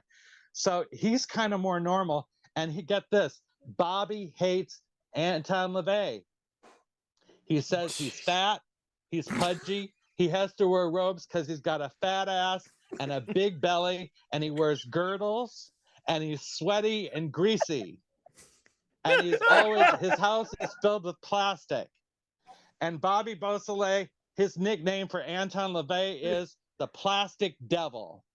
That's what he calls him. Amazing. Plastic Devil's coming over tonight. Oh, great. So they're living in the Russian embassy house there on off of Haight-Ashbury. Now, here's something juicy and weird and creepy, because I had to give you something creepy, okay? Bobby tells Bill Landis, the author of Anger, that Kenneth Anger makes secret movies. He made secret movies, much the way Anna East Nin supported herself by writing secret, dirty stories. He makes pornography and other strange films for wealthy people that we don't know about. I've heard that. I've heard that. I haven't heard that So at there's all. a whole secret. When Kenneth Anger dies, we're going to find out so much stuff. Okay. He's not going to die. Babylon 3. Anger's going to outlive all of us. I'm telling you now. Only the good die young, right? Yes. So he's making secret movies, and we're going to get into that a little bit later. But I have to tell you this. Bobby was not the first Lucifer, okay? Now, this is really creepy. The first Lucifer is a child named Godot Palekas. And if you see the movie Mondo Hollywood from 1967, produced and directed by Robert Carl Cohen, it's a Mondo movie, obviously. It's notorious. It's really creepy because it has Jay Sebring is in it, and Bobby is in it. Bobby Beausoleil plays Cupid in a Greek mythology scene, which is where he got the nickname Cupid that stuck with him continuing into the Manson years. And it introduces these people, Vito and Sue Palakas, who are living apparently in a three-way situation with another hippie called Carl Franzoni. Now, this is pre-hippie. Okay, this is like early to mid 60s, and they're called at this point freakers. And they are experimenting with acid. They have a studio that's designed like a Mayan temple, I believe. And it's kind of like a cult, and they teach dance and sculpting there. And they have orgies there, and they're very weird. And they're hired by the Byrds and the band Love and Frank Zappa and the Mothers of Invention to dance at these hippie parties, right? And they have this son, Godot, who has long blonde hair, who Kenneth Anger fell in love with and wanted him to play Lucifer. But unfortunately, Godot dies a mysterious death. Okay? Happens a lot around people. Yeah. Right. They don't know his age. Before you go on, you know who die around? Everyone dies around Kenneth Anger. Everyone dies around John. John mentions names and the person's dead. You know what will happen? We'll do this episode. Anger will be dead next week. John actually has been conferred the title of Lucifer by Kenneth Anger. Yeah. So, you know, he's a lot like him. Yeah. So Anyway, Godot is Godot is in Mondo, Hollywood, and he looks like he's 3 years old. But there's all these different stories as to how this kid dies. Some people say he was tripping on acid. Apparently, they gave the kid acid from the very young age, right? Some people say he walked through a skylight. Some people say he fell through like an open door in the ceiling that he fell through.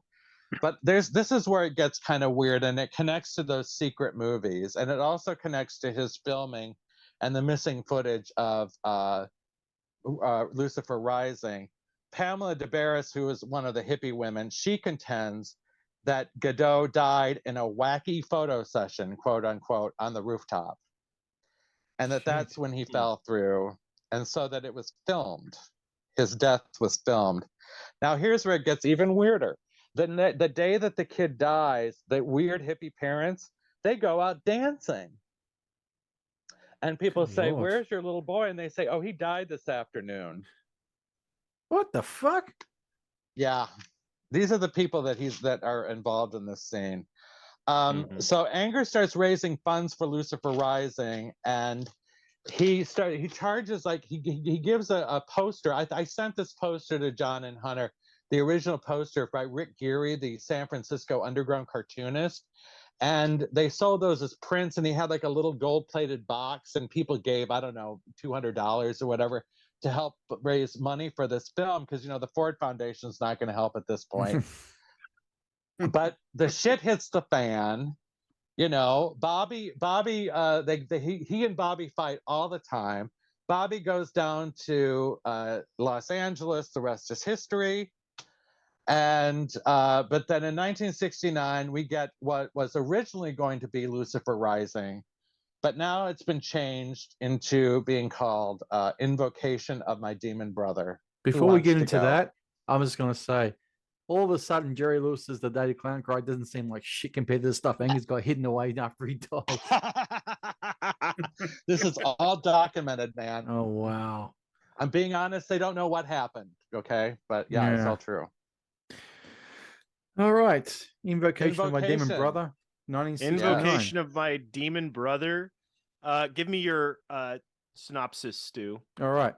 Satanic imagery abound. I've put an albino sits in front of the Pakistan flag for some reason. I don't know why the Pakistan flag's there. It's got images of swastikas, naked men, a satanic ritual, footage of LaVey, the Rolling Stones at Hyde Park, as well as interspliced in there very quickly.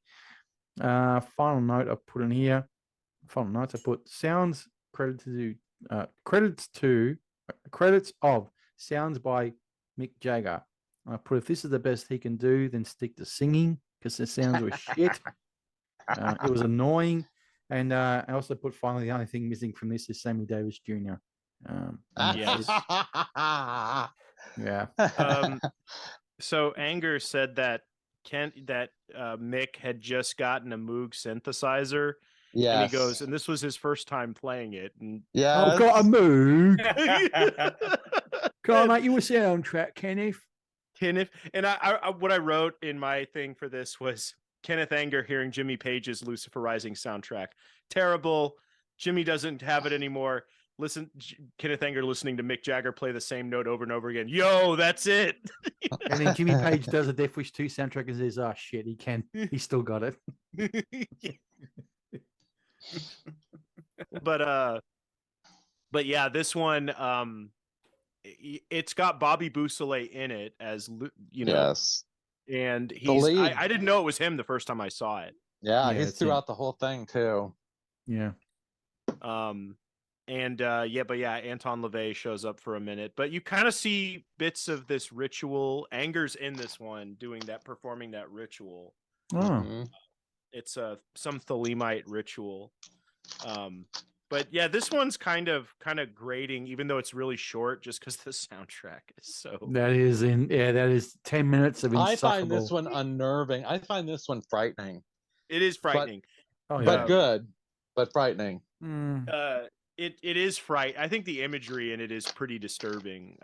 Oh yeah, without a doubt. Even though it gets silly at moments, like I laughed when Anton LaVey showed up, but it does That's the have a devil. certain it does feel like you're watching, like you said, he puts spells in his movies. This one probably feels the most like a spell.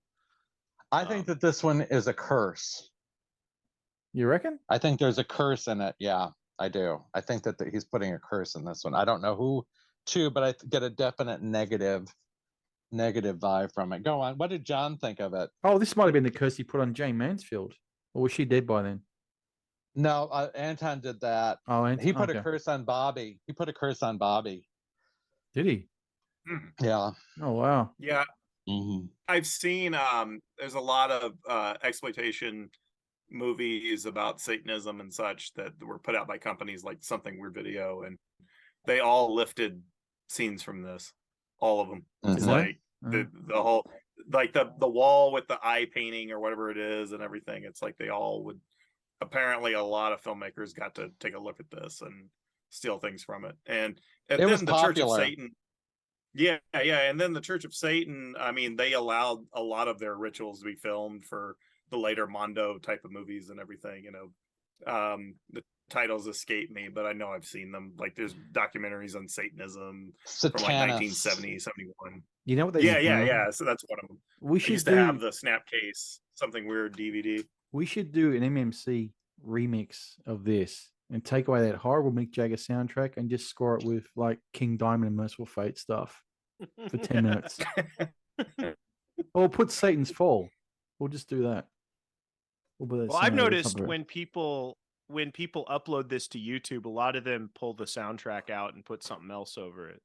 I like the soundtrack, but I can see why it's grating. But to me, that's why it's unnerving, because it is kind of, it gets under your skin. It's irritating as it goes on and on. And the imagery it's not comforting at all. It's very disturbing, but I like that about it. I got a lot Bobby to say about this like one. torso with like the Yes. arms. Yes.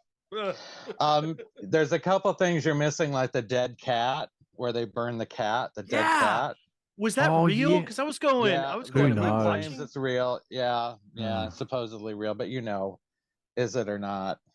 Is that Anger's? Or is it Memorex? Is that Anger's gay side coming out saying "death to pussy"? Oh, Stu. Let's see. The people. What Hunter talked about, the anger on stage. That's Bobby had a rock band, and it's called the Mighty Powerhouse of Oz. Okay. Oh wow! Yes, that's the Mighty insane. Powerhouse of Oz, or also called the Magic Powerhouse of Oz too. I've heard it called that too. Magic with a CK. And the people in the house coming down the stairs in the beginning, when they're passing the pot around, the woman is Lenore Candle, who is an S&M poetess. She wrote sadomasochistic poetry. And the people coming down the procession, at first I had heard that they were the founding members of the Church of Satan. They are not. They are the members of the Mighty Powerhouse of Oz, okay? Oh, Anton LaVey tries to squeeze through the door. To my knowledge, the only Satanist in the film is Anton LaVey. Okay. Stewart touched upon Hyde Park. That was filmed 2 days after the death of Brian Jones. Okay. Yes, that's right. Yeah. You can see Anita Pallenberg and Marianne Faithfull in the audience. You can also see some of the Hell's Angels that roughed up some people in the crowd there, which was a forerunner for what happened at Altamont. It's a disturbing film. I've had a really frightening experience with this film. I was at a friend's house in upstate New York. I would drag around those Mystic Fire tapes everywhere I went in the 80s and late 80s and 90s, and I watched it once all by myself up there, and it was a thunderstorm. You're getting scared. You hear that that soundtrack, and things started dropping in the house, and it was probably just the wind, but I was feeling like these are poltergeists. I've taken this thing out of here. I think it's an evil film. I like it, but I think it's his most evil film. I don't think that there's anything positive in it. And it's leading up to the Manson family. I was going to ask you, Bobby going on his way to the Manson family. I was going to ask you, did Anger ever cross paths with Manson himself? There's stories, but there is. Okay. There's stories, but I mean, and to talk a little bit about that, I don't want to get too into that. But Bobby, he was not, contrary to popular opinion, he hung out at Spawn a little bit. He knew the girls there, but he was not really a full-fledged cult member. His problem was that he fell in with the straight Satans, and he was trying to be macho. I would not be surprised if he and Kenneth Anger might have had a few. Maybe Bobby was willing to indulge a little bit for some extra cash, and I think he might have had a little masculinity and crisis thing going on, because he suddenly wants to be a macho biker, which is totally out of character for him. He gets involved with the straight Satans, and he kills Gary Hinman in what is really a drug murder. I mean, everybody says that.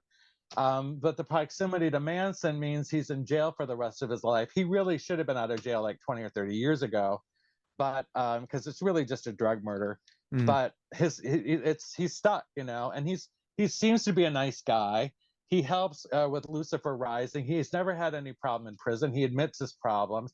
And he seems, like I say, to be the most normal person involved, which is really quite saying something. His incarceration is strictly guilt by association. That's all it is. Really? Yeah. I mean, because he didn't do anything with Sharon Tate or anything like that. He didn't think Charlie was God or anything. But we see from everything he says, he's interviewed extensively in the Landis book, but he's also interviewed extensively in another book that I reread called The Endless American Midnight by Christopher Knowles, who writes a lot about Lucifer Rising and the soundtrack, because we're going to get into Bobby more with Lucifer Rising. But Bobby just seems like he fell in with the wrong crowd, which also, in fairness to Anger, is what Anger says. And Anger has never supported Charles Manson. Okay? He's not that bad. No. You know what I mean? No. So, anyway. Wearing the T-shirt of a dead man covered in blood, but damn that Charles Manson guy. Well, he likes to shock. I know Bobby was popular with the girls, and kind of Manson wanted him bringing chicks around, basically. Yes. Also, he wasn't involved with them that long. It was only like a year at most. It's a hell of a year. Yeah, really. My favorite year. Not. Shall we continue? Yes. Yeah, let's continue on to the Hollywood Babylon comes out in the mid-'60s, but it's banned, and the United States, it reaches a wide release in 1975, giving Anger his first real financial success. But Hollywood Babylon is number one on the bestseller list, and so he makes some money, that he earned himself, and he uses a lot of that money to finish Lucifer Rising, which basically finished filming in 1972, but isn't released until 1980. Thoughts on Lucifer Rising? Stu, what's your synopsis? Wasn't much, as the cat was running around like a mad girl she was, so I had to catch her. I put Anger's love letter to Aleister Crowley, which is pretty obvious. Filmed in Egypt at the Sphinx, I'm guessing. I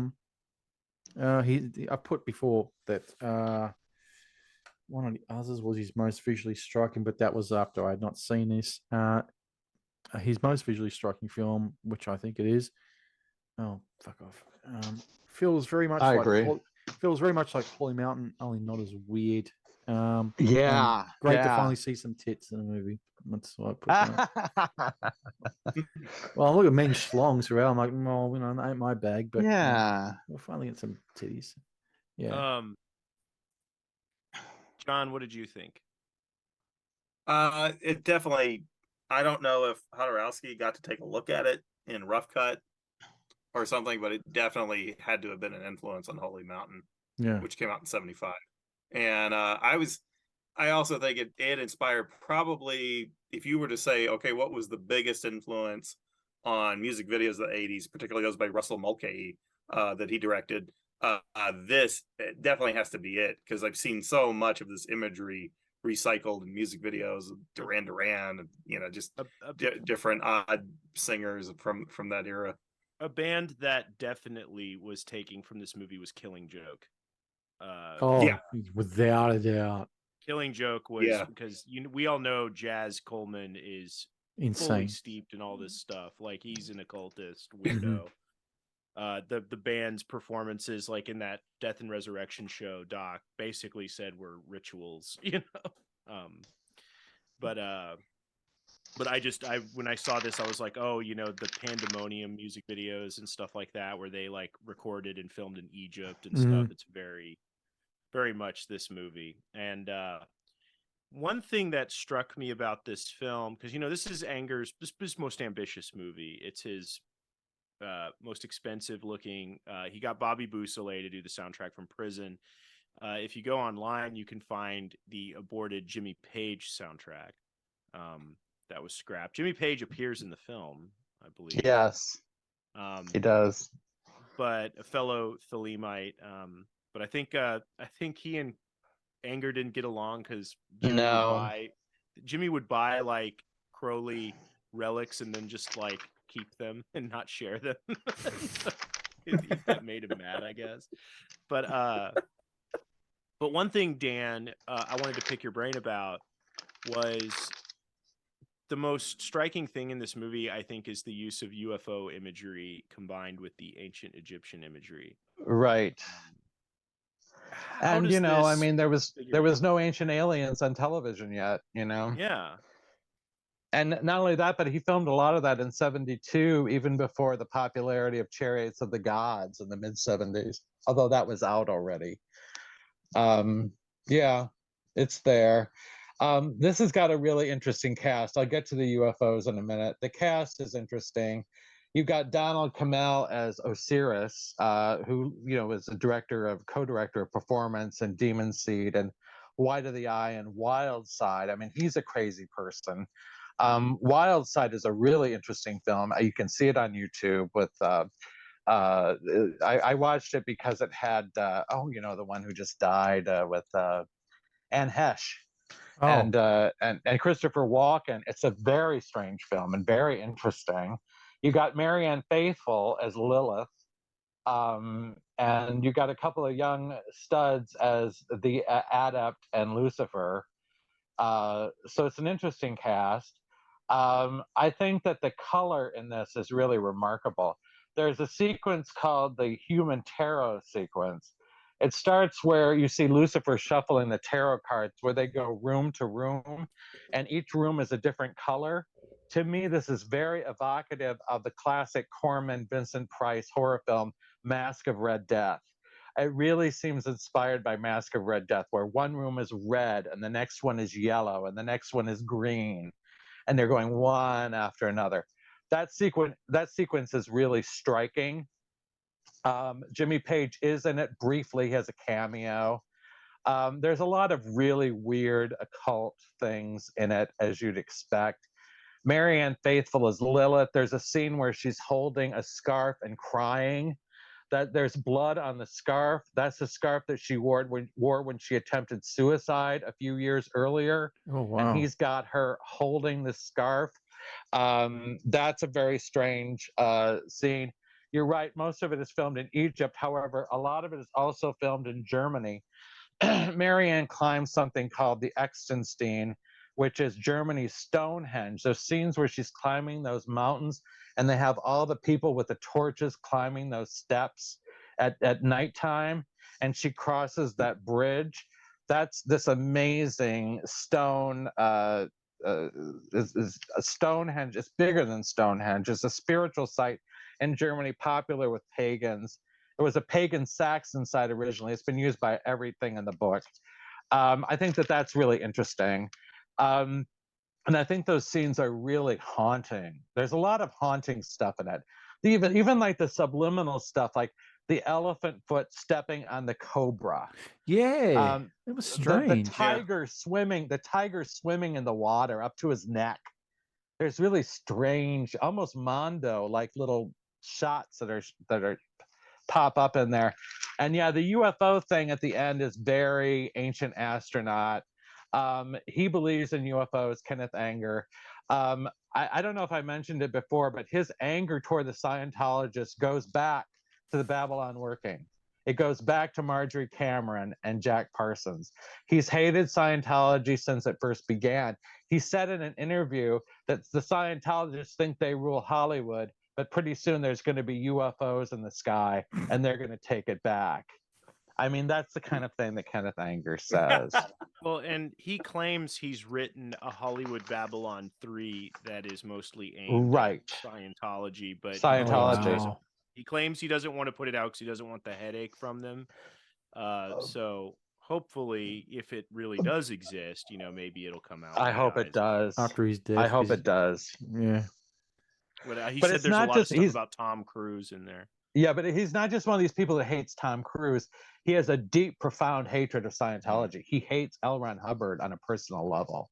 Yeah. So it goes deep, Yeah.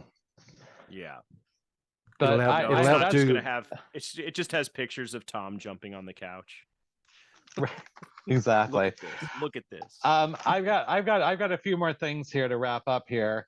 1986 sees the release of the videos. Mystic Fire releases them in the United States.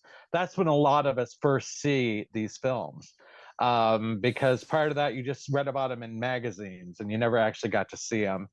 I had an encounter with Anger, a personal encounter with him, in the 90s at the Anthology Film Archive. He was selling stills made from his movies and some photographs from his personal collection. I have to take a sip of water here before I go into this nightmare scenario. Mm-hmm. I'm very high on drugs. I'm higher than Anger was. Oh, we didn't talk about that in that scene in Invocation of My Demon Brother, where he's dancing around. He's on LSD. And how about the scene where he latches onto the little boy who looks like Dennis the Menace in the audience? That is so disturbing. Yeah, I forgot about that. Yeah, I remember. That is really creepy. But I'm tripping my balls off on drugs. I don't know what all I was on. I'm sure it was on pot and probably some pills and beer and stuff. But I don't think I was on acid at that time, or mushrooms, but I might have been. Mm-hmm. But I'm with friends and we're at this show in the 90s, and most of it I'm just kind of, there's really steep steps at the Anthology Film Archives, and as you were greeted, there was this giant wall-sized photo of the little prince from Midsummer Night's Dream. That was an amazing reproduction, right? And then you go inside, and most of the photos were just like stills from Scorpio Rising, and but then there's this wall towards the back, and there's a large photo, beautiful photo, of Sharon Tate, presumably taken by Roman Polanski, laying down on a grave on the set of Fearless Vampire Killers, right? And it's a disturbing figure. It's a disturbing image because she's pretending she's dead, and it's on a grave, and it's disturbing because it's Sharon Tate. And underneath that, now this is really chilling stuff. Hang on, before you go on, Dan, I know who bought that photo, Rob Zombie. Really? Of Sharon Tate. No, I'm just joking, but he probably did. It's probably hanging in his house now. Okay, because get all your jokes out of the way, because the next scene's going to make your blood run Carry cold, on. All right, I'm done. Underneath the photo of her lying on the grave is a photo of the Tate house the morning of the murders before the police get there. And you can see the light coming through the windows, the golden morning light. I'm totally freaked out by this, right? Totally freaked out. Yeah.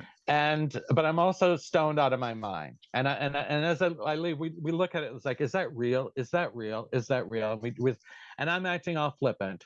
And I'm going up the stairs, and I fall up the stairs. It's like I'm like pulled up the stairs by an unseen force. You can say I'm on drugs. Who knows? And then another force forces me to my knees at the top of the stairs in front of Kenneth Anger and a group of his friends, and I involuntarily raise my arms to the ceiling and I sing a song of praise in a language I don't know, okay? I'm drugged. I'm on drugs, okay? I'm on drugs. Mm-hmm. And you know what they do?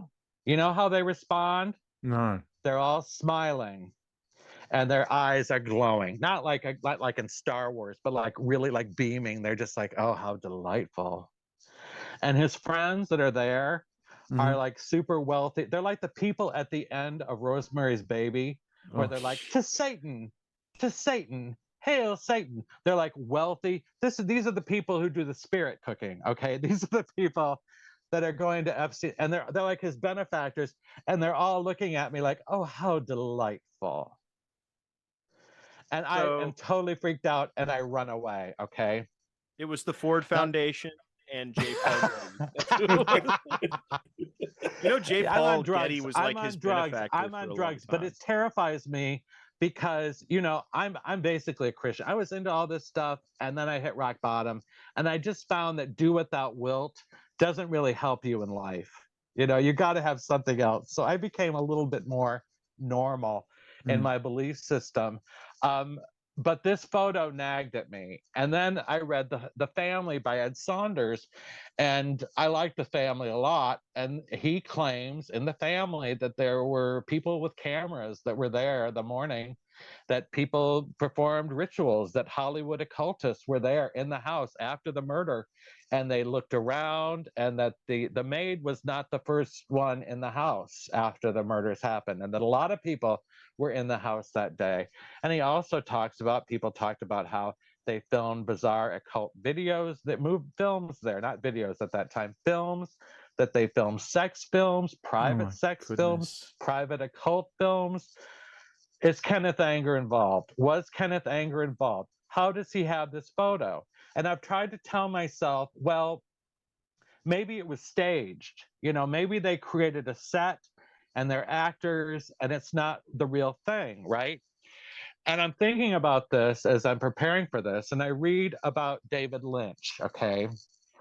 David Lynch has a similar experience, and he wrote about it in his 2018 book, Room to Dream, wherein a veteran LAPD detective, John St. John, takes him out to dinner at Musso and Frank's in Hollywood sometime in the 70s or 80s, and he pulls out a file and he goes, I have something I want to show you.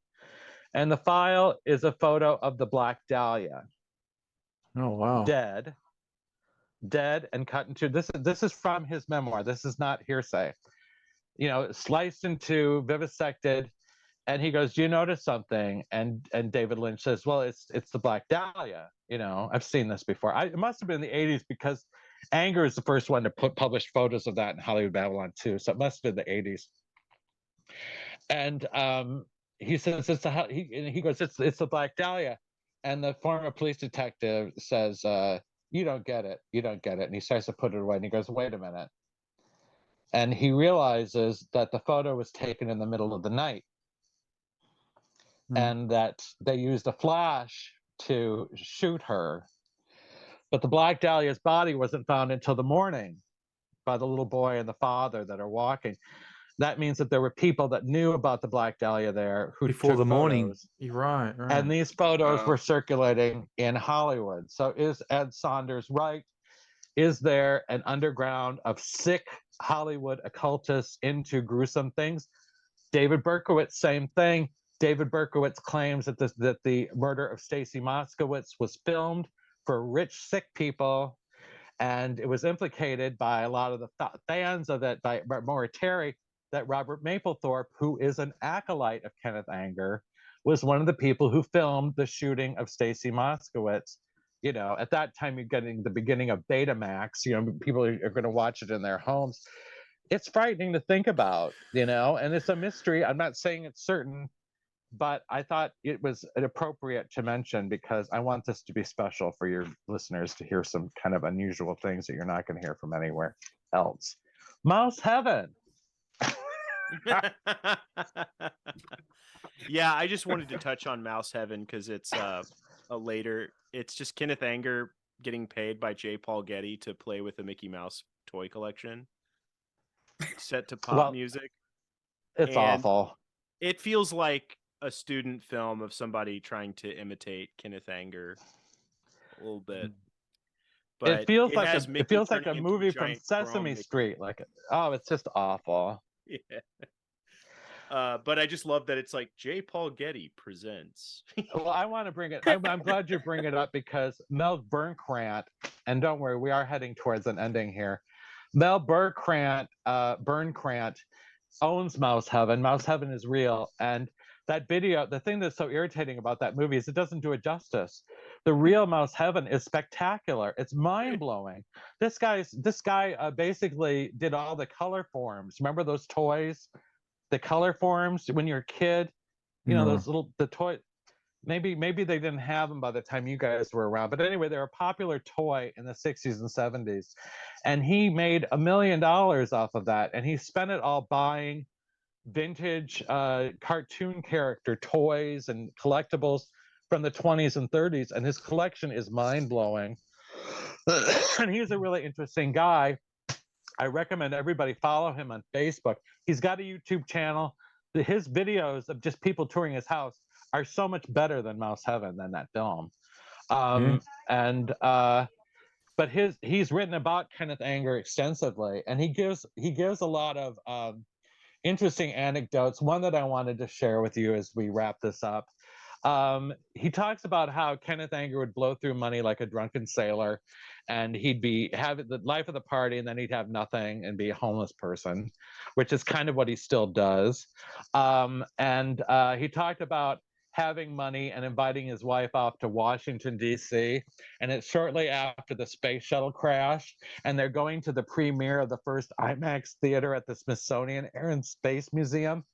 And they're going there, and before the film starts, they have a tribute to the astronauts that died in the Challenger disaster, and they quote Ronald Reagan that these 7 heroes have touched the face of God. And Kenneth Anger stands up in this crowded room of VIPs, and he says, "Fuck that! They kissed the fiery ass of Satan," and he has to be dragged out, kicking and screaming, out of the Smithsonian. Oh boy. Okay, that's who you're dealing with here. And he said that that it was like he was friends with them, that they were friends. He loved his wife. He thought his wife was like a goddess, sent from like Thelema or whatever, the typical weirdo stuff. But he would like be really nice and everything, and then suddenly he'd go on a drug bender. He still parties like it's 1999. He still parties nonstop. Kenneth does drugs, hard drugs. He loves cocaine. He loves LSD. He does whatever. He's crazy. Okay, that's one thing. It's worth it. It's worth it to check out his stuff, Mel Burnkrant stuff. Curtis Harrington's funeral. Are you ready? Are we done with Mouse Heaven? Yeah. I got this. This is a really good story, and we're wrapping it up here. Curtis Harrington's funeral, okay? 2007, according to John Gilmore. The funeral is held at the Hollywood Forever Cemetery. This is Curtis Harrington, one of his best friends. Kenneth Anger shows up in a black raincoat with black eyeliner and black fingernail polish. Now, this is 2007. He's an old man by this point. His shirt is open to the navel, revealing his giant Lucifer tattoo on his chest.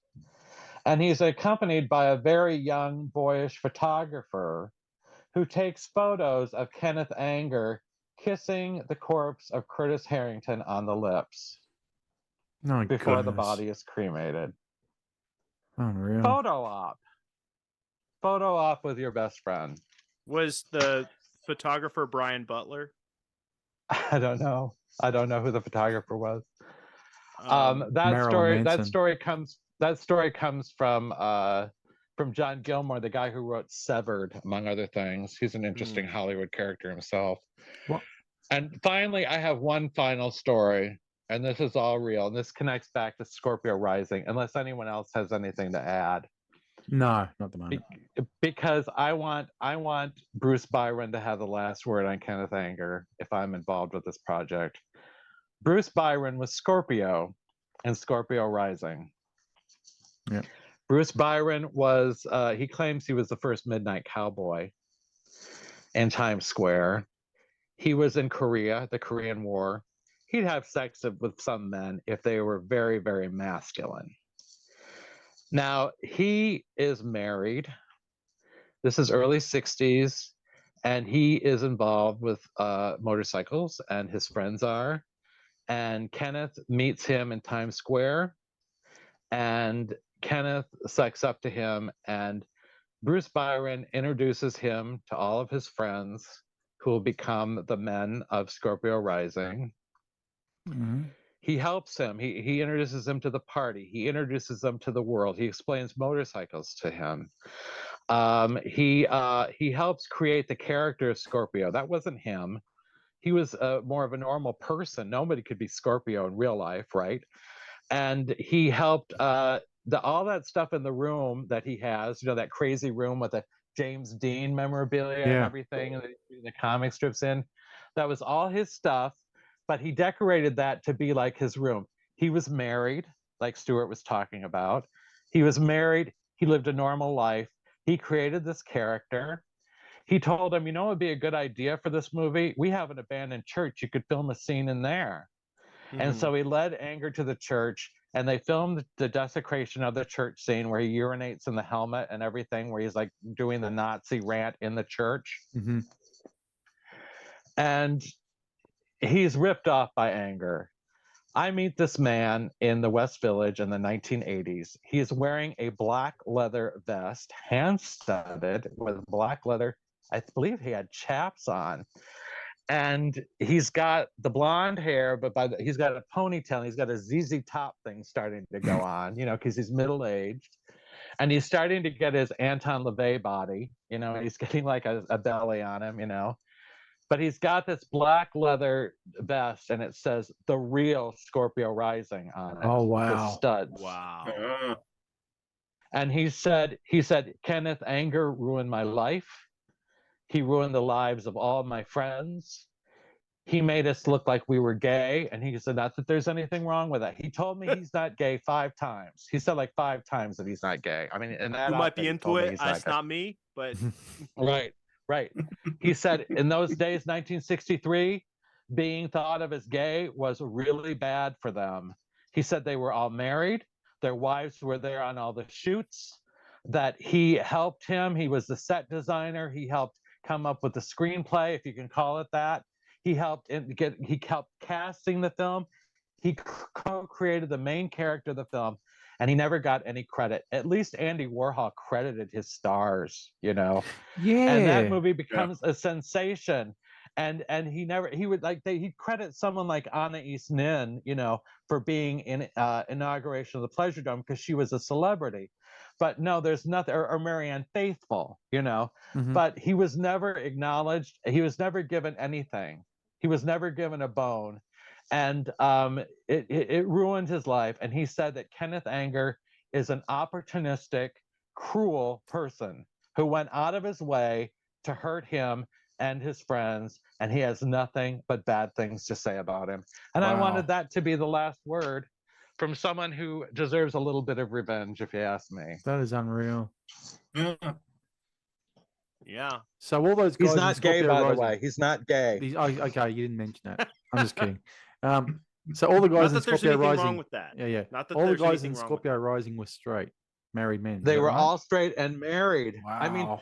I mean, maybe the Brando guy might have been a model or something, but I mean, there's a difference between the homoerotic scene with the Brando lookalike that you've got behind you that that you identify with, but there's a difference between him and the guys that are working on the bikes. You know what I mean? Yeah. There's a difference. Like those guys that are working on the bikes are just guys that are into the hobby, Mm-hmm. and they're all married with kids and stuff. And he's turning them into these gay icons at a time when being out of the closet was really damaging to someone's reputation. So, the only saving grace, I guess, they got is that there was no cast credits, nothing, so no names printed. Yeah, I know, but he resents that. He really feels like he was ripped off, and you could make a point. You could make a point of that because the thing about Scorpio, we talked about it. It's the most dynamic of the films. Oh yeah, without a doubt. It's the one. It's the one that feels like it's like made now. It's not this like museum piece. Well, when Anger dies, it'll eventually be his obituary will be, or his thing will be in the Hollywood trades. Director of Scorpio Rising. He won't be director of Invocation of My Demon Brother or Puce Moment. It'll be Scorpio Rising. I know. Yeah. I know. I think And that don't think he didn't Fireworks. know that. Oh yeah. But anyway. Yeah. But so but before we go, I think something worth touching on is like there's a Kenneth Anger Facebook page that's been doing a lot of I don't know who these people are who run it, but they're like claiming that Brian Butler is like stealing. Brian Butler's like, I guess the guy that Anger's kind of grifting off of now. But this page is claiming that Butler steals Anger's. He's taking advantage of him and stealing his social security checks and blah blah blah.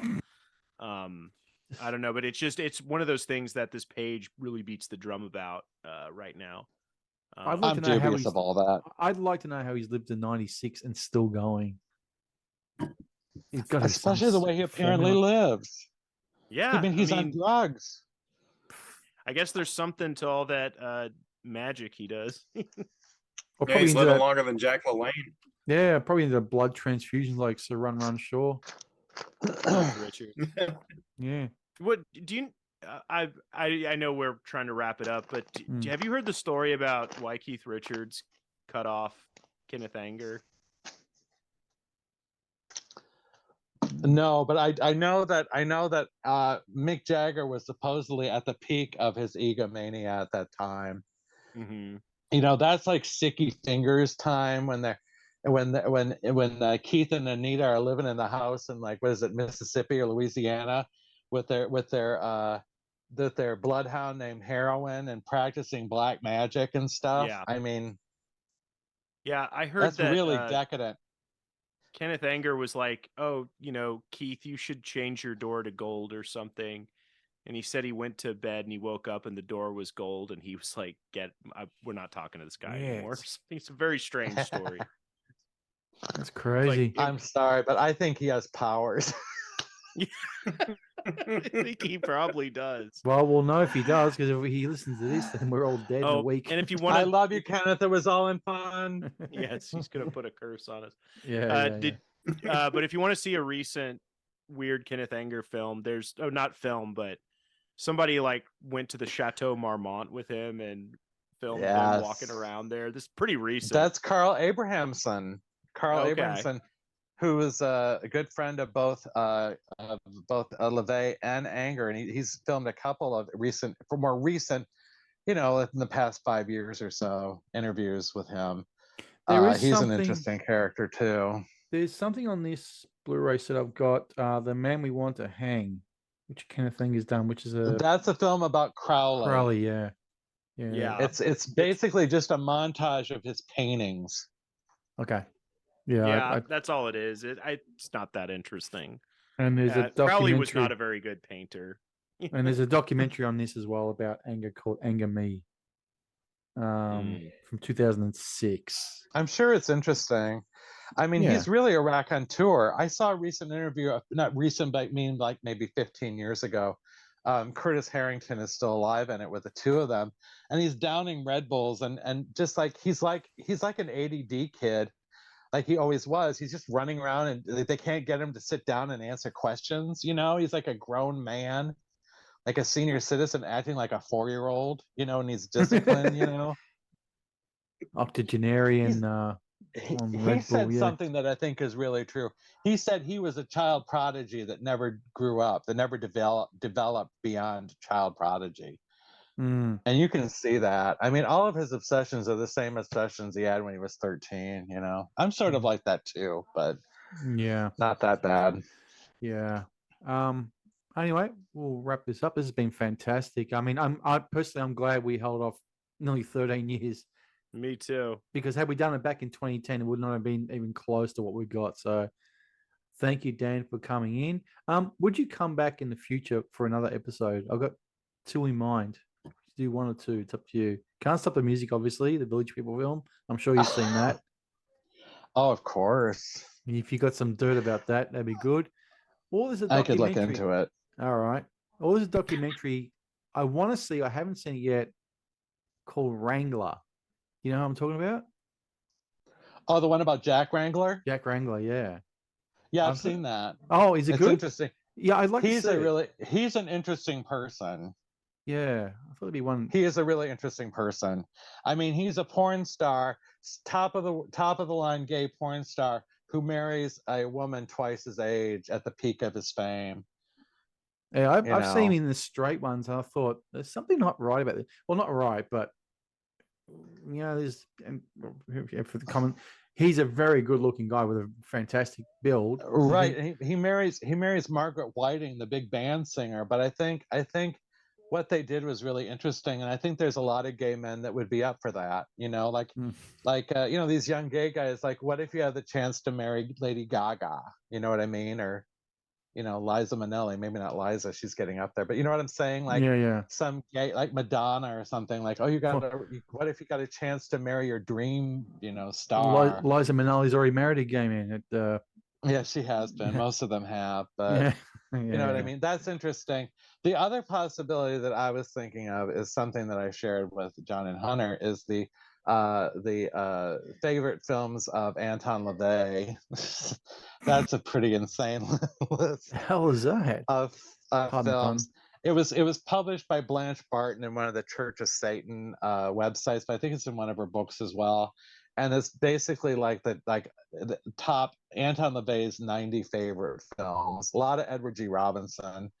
Some real choice films like The Car, about that black hearse that mows people down, and what's the one, Black Zoo, about this evil sadistic zookeeper that kills people with his lions.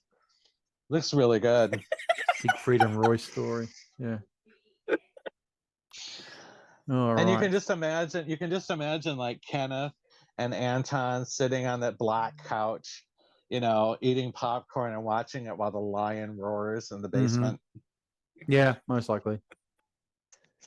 So anyway, strange duo. Just putting it out there. Yeah. All right. Well, this was a delightful show. It's a lot of fun recording this. I hope it's enjoyable. Lots of good stuff. I'm glad that all this time I've wasted, I was finally able to use it for something. Yes. There you go. Yes. No, it's great, and I'm glad we got a lot of stories out there, stories cleared up.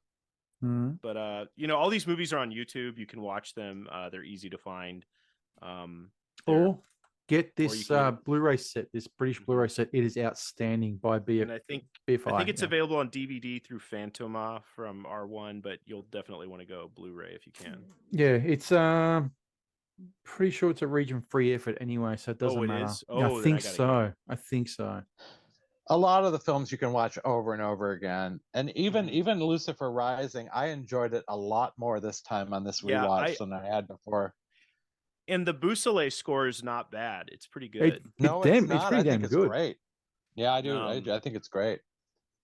I think good for him for finishing the job. Good for him for sticking with it. And yeah. I had heard that Beausoleil doesn't have nice things to say about Anger these days, but they go back and forth. Yeah, they've kind of been hot and cold over the years. Seems to be a common thread with Anger. Yeah, no kidding. Crazy, these devil worshippers. I know he's a Thelomite, but anyway. Lucifer worshippers. What fools these mortals be? What yells? You know where that's from? Do you know that line's from?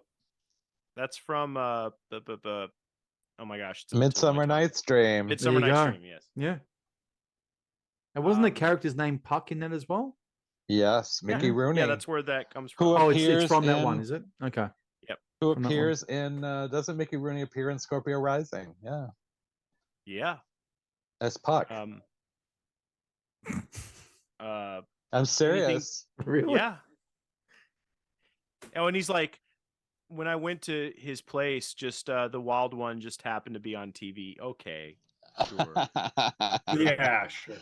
We didn't mention one more thing about Scorpio. That Jesus film Supposedly, Anger claims it was delivered to him by mistake, so he thought it was a Yes. sign from the gods to put it in the movie, and it He is said pretty that- funny. He said that it was supposed to go to a church that had the same house number as him a few streets over.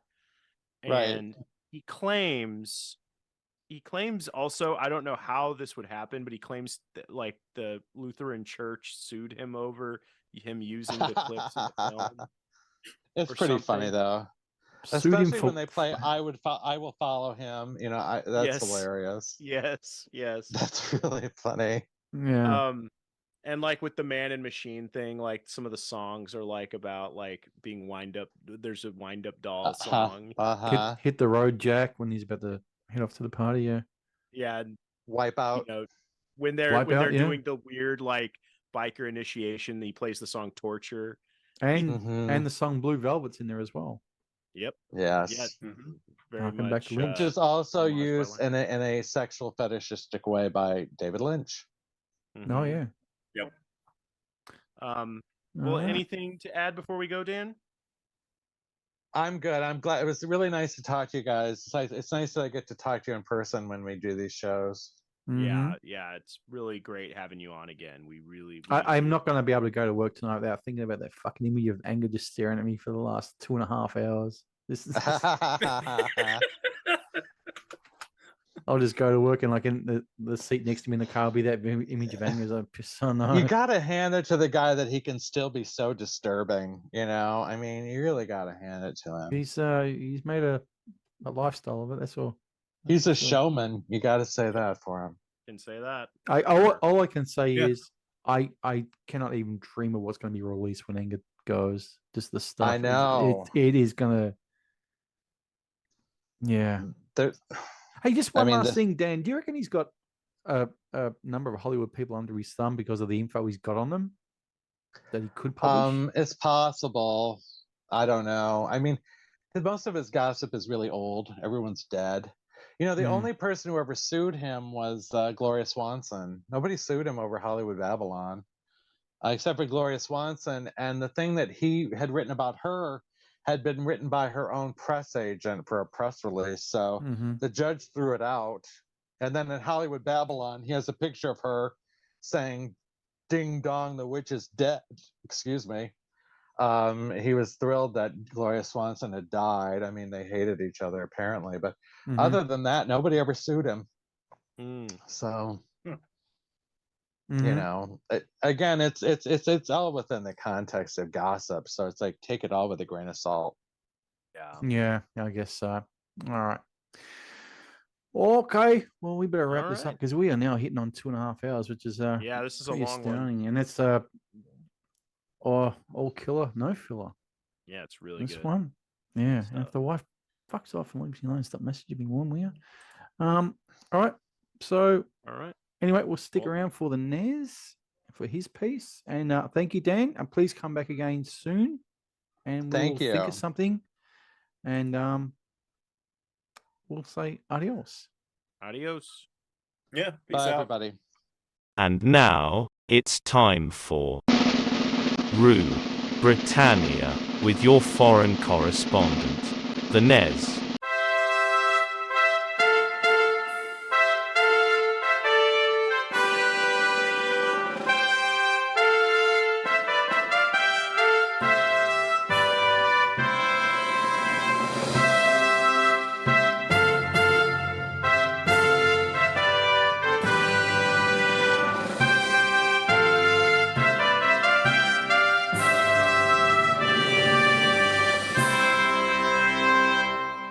In a move that will surprise nobody other than dead people who gather at the Oscars to celebrate those already in purgatory, BBC TV presenter, farcer, ex-footballer, and left-wing punchbag Gary Lineker got into a stew this week when he tweeted that the Tory government was equivalent to Nazi Germany. This over immigration policy, specifically illegal immigration policy.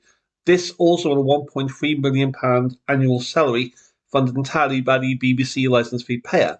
Not content with the idea of not backing down for breach of BBC rules and guidelines on impartiality and bias, Lineker effectively took it upon himself this week to indeed call BBC management arseholes and then bragged that they would never actually sack him. 24 hours later, he was effectively suspended by BBC management from all presentational duties. Sometimes the light at the end of a tunnel is often sometimes the light of an oncoming train. Anyway, the BBC have announced that they'll be trying to advise Gary that heading too many footballs may actually be somewhat consistent with the idea of left-wing propaganda until a clinical neurologist can actually legally prove he's fit to be dismissed. His Twitter account is hardly exactly fresh and fragrant after all. Deja vu. And in the battle to stop the boats of illegal immigrants invading Britain every week from France, unelected Indian Prime Minister Rishi Sunak took a shot at the victory lap by announcing that £500 million of British taxpayers' money was to be handed over to France. Well, money's effectively useless unless you actually spend it, really. This also on top of the £1 billion of British taxpayers' money the Tories have given to France over the course of the last 13 years, again to basically stop illegal immigrants, even though, frankly, the money has stopped fuck all at all whatsoever.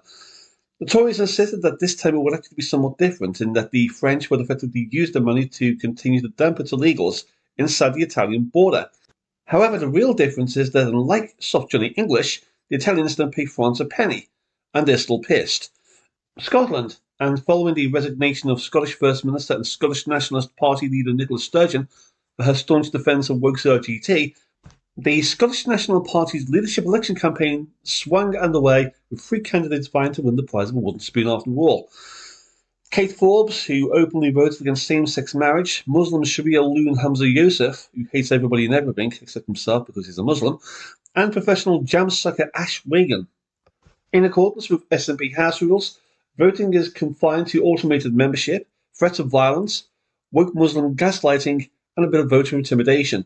In a country where heroin is the national dish, ice cream vans come carrying machine guns, and where self-pity is a national sport, any winner will be expected to take the party into the 2024 general election with a losing hand. Okay, were. Further notes in passing, celebrity, psychic, and TV fortune teller Mystic Meg passed away this week. She clearly didn't see that one coming. Tory MP Steve Bryan was accused by the Commons of taking cash for lobbying, which is to say that although you can't actually buy an MP at Westminster these days, you can certainly sure as hell rent one.